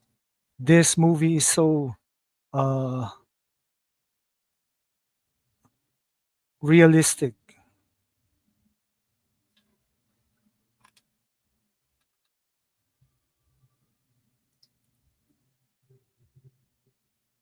Superman L will not top Man of Steel. That's right. They won't. They won't top this. No matter how hard they try.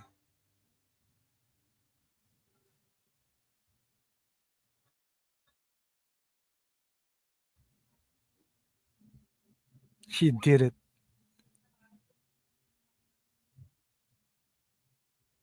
man.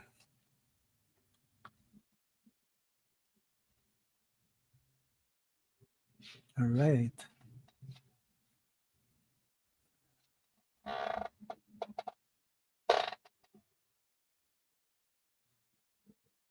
Superman reaching for the sun. This is classic. This is a homage to the comic books that spawned the whole genre of the superhero characters.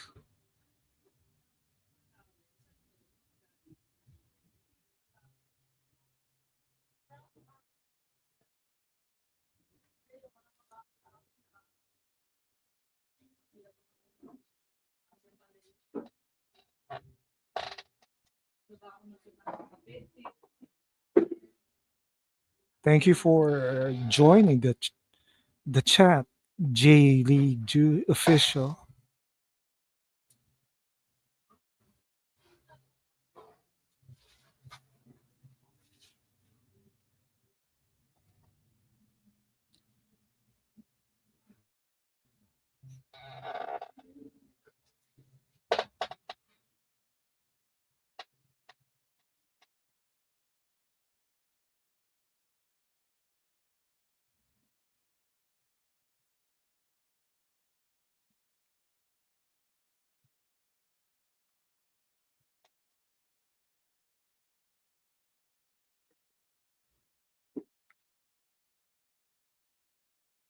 Krypton has its day.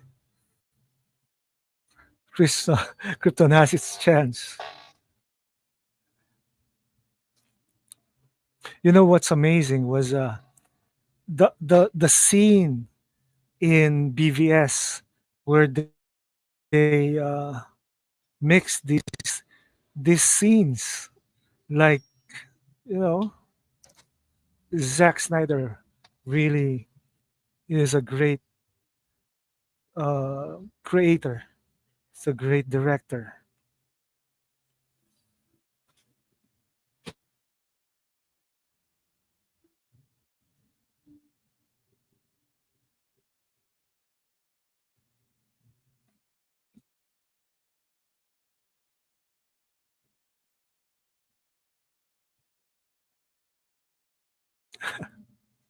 He just tilted the capsule.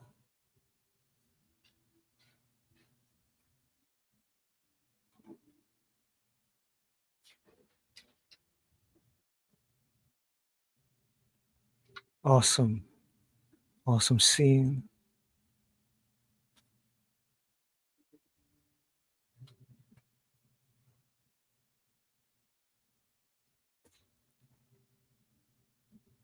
The closest we had to this type of scene was Black Adam, but you know when it's on Hamadaverse,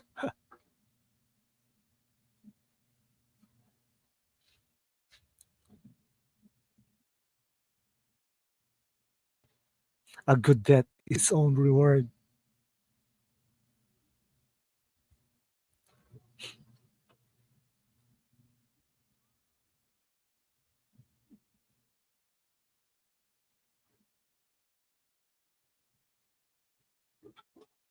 They were all sucked into the Phantom Zone.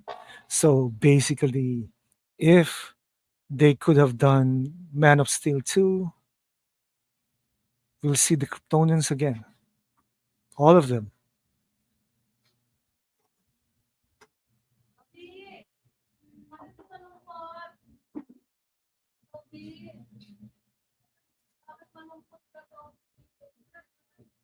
Nice.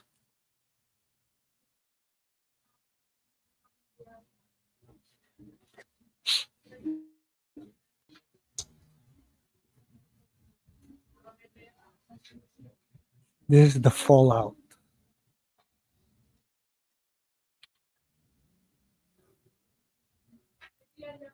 Bawan 8 said, "You hype for this new Superman?" Uh, no. Somehow I'm not hyped for David Corn Sweats and James Gunn's Superman.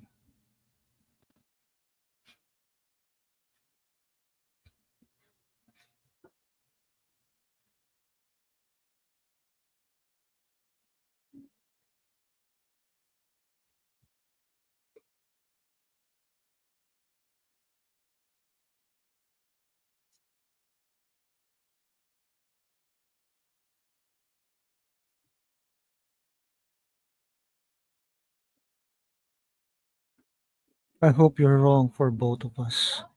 Well, to each his own, as I always say. And liking a movie is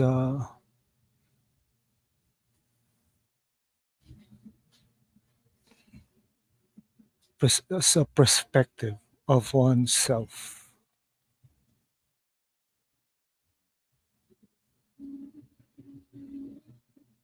I found the the Avengers movie as overrated way back then. So yeah,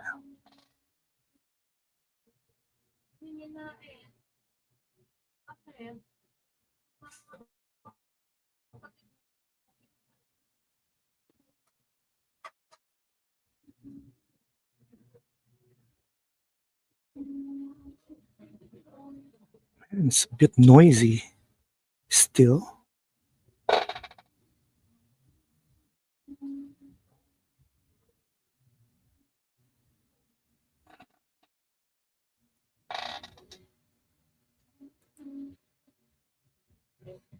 How about Infinity War and Endgame? I enjoyed Infinity War better than Endgame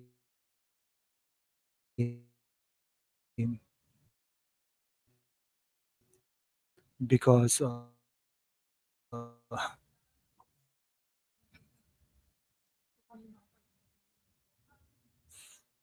Infinity War was better for me.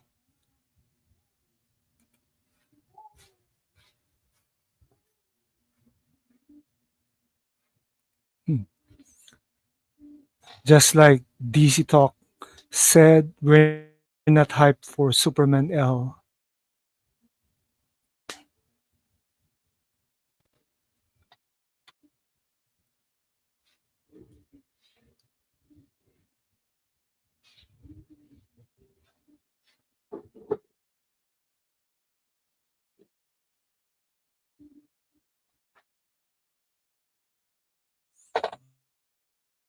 Our timestamp is 2 hours, 3 minutes, and 30 seconds.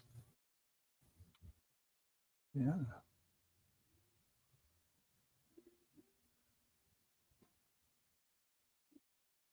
The LexCore truck is, is being obvious now.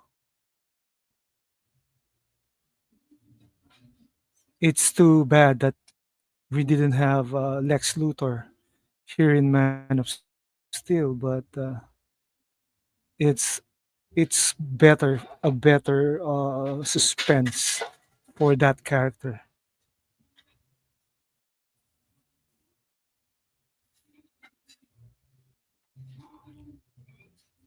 See, people didn't understand what Zod said, that there's only one way that this ends.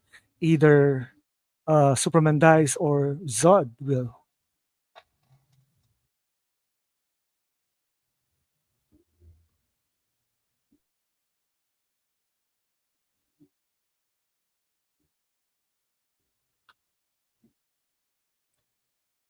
And yeah, Superman L is going to flop. Yeah, flop after flop.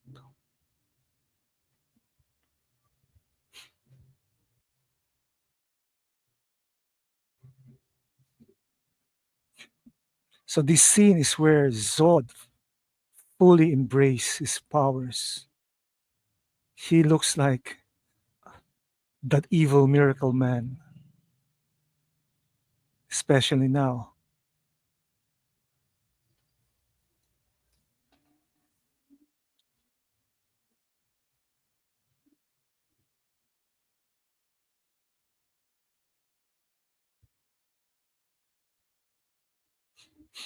They they copied this fight scene in Superman and Lois.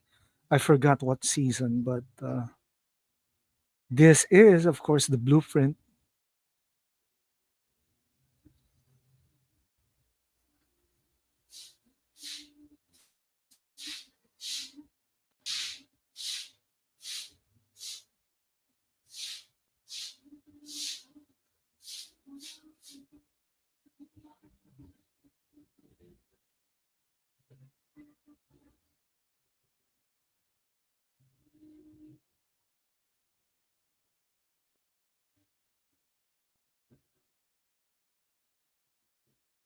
And we see a Wayne satellite when Wayne Enterprise. So basically, since 2013, we knew that Bruce Wayne is in this universe.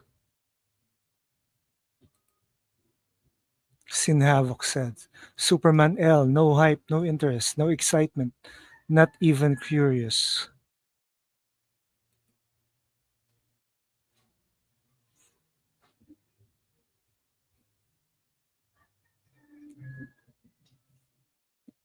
So this is where Superman makes the hard choice.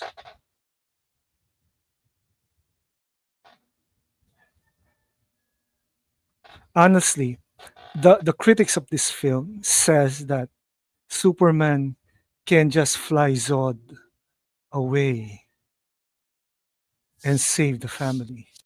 But honestly, man, this is a case of the immovable object meets the irresistible force. Zod is holding Superman back, and only death can save that family. This isn't your grandpa Superman. Hell, this isn't the kid Superman we see in Saturday morning cartoons. And the remorse he felt when he killed Zod is really real.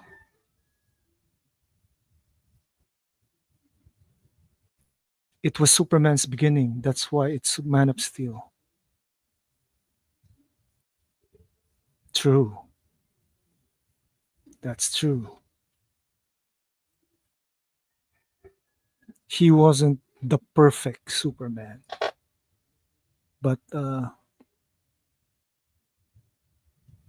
well, that's what makes a hero.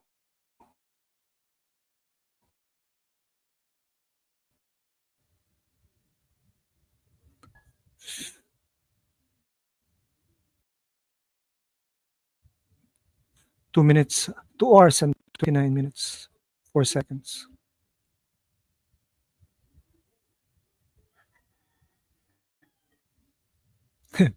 The drones, just like what we're seeing in the real world.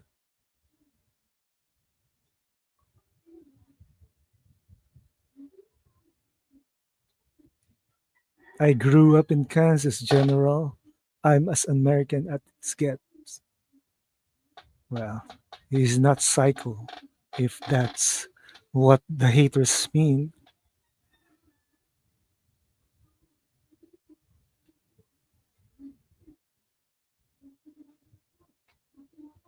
Yeah.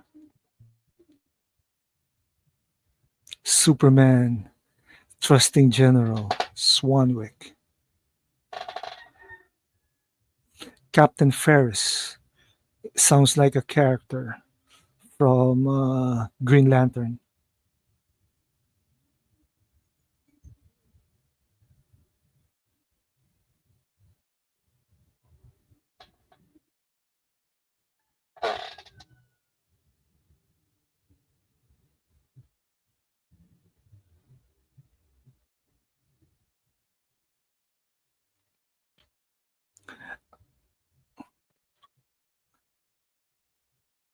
Look out, Carol Ferris.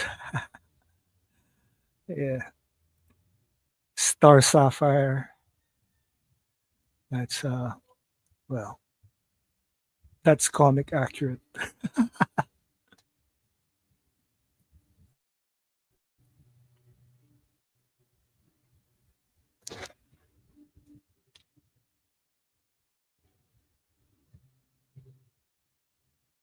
Young Clark wearing the cape is his dad saw him being iconic and super at a young age.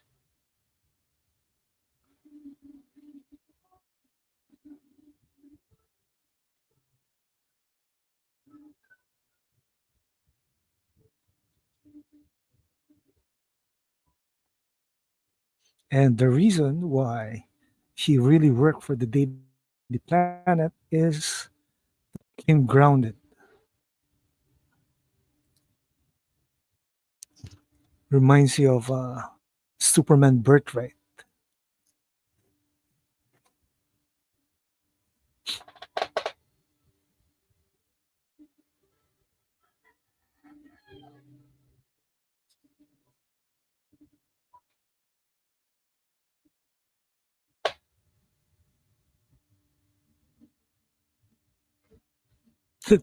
Trolling the Interpol.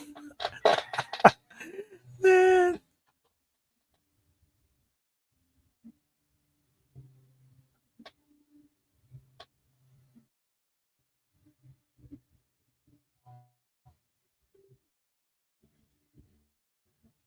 And this early, Lois knows who Clark is.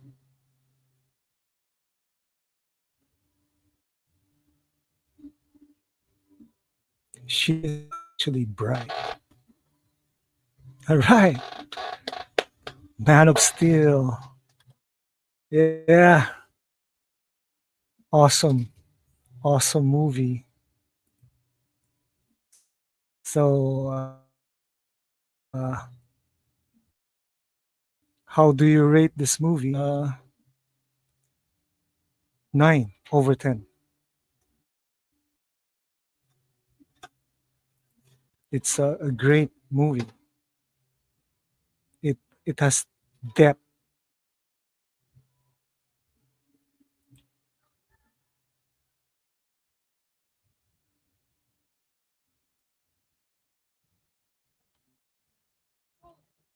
And Sin Havoc rated this as a 9.5 out of 10. Yeah. And with in the wake of the new Superman film, the new Superman flop incoming, Man of Steel is still a breath of fresh air. And yes, like, subscribe, and share this channel. That my next stream will be on Sunday night Eastern around 9:30 p.m. That's on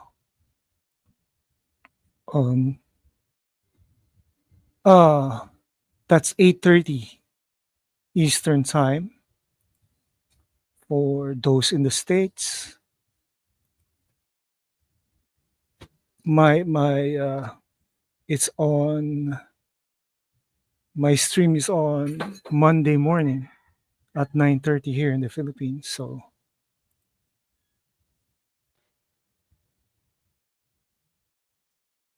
fun stream. It's a great movie, and the standard sell, sell, sell. Sell is the way. Thank you for everyone who joined me in the chat. This was fun and really awesome. Anyway, Mikey verse forever. I'm out of here. Merry Christmas. Happy New Year. See you next year.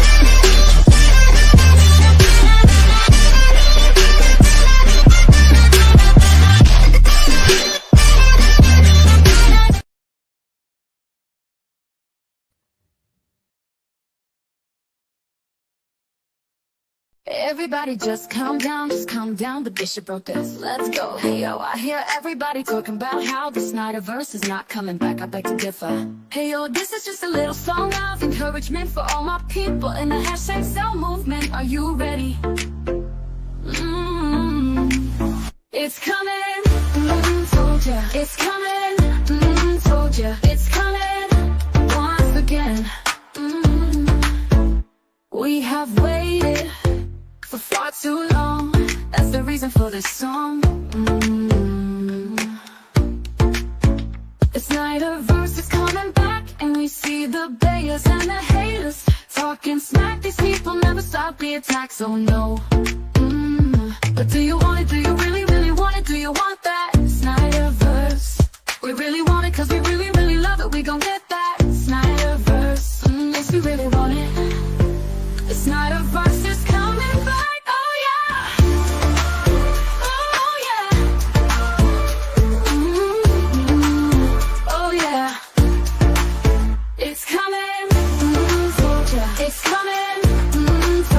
It's coming, once again.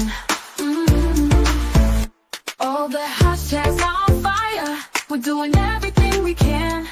We're doing all this for Zack Snyder. We got a total winning plan. Yes, we want it. We really, really want. We need more of that Snyderverse, so we're on it. Yeah, we're really, really on it. We need the Snyderverse. Oh yeah, it's coming. Told ya. It's coming. It's coming, once again.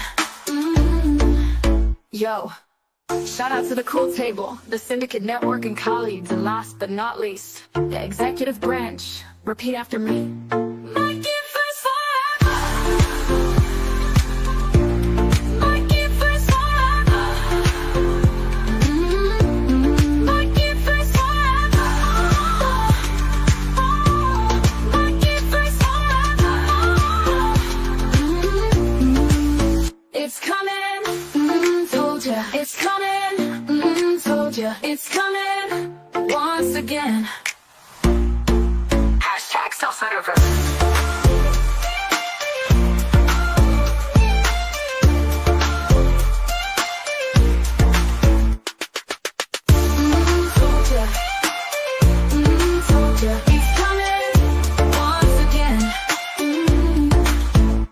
Hashtag Snyderverse.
People.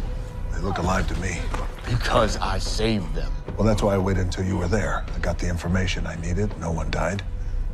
I did it your way. He does have a point. I know it got lost in all the confusion, but we still have some issues to settle here. There are only heroes and there are villains. You think yourself a hero, but you would let these criminals go free. Heroes don't kill people. Well, I do.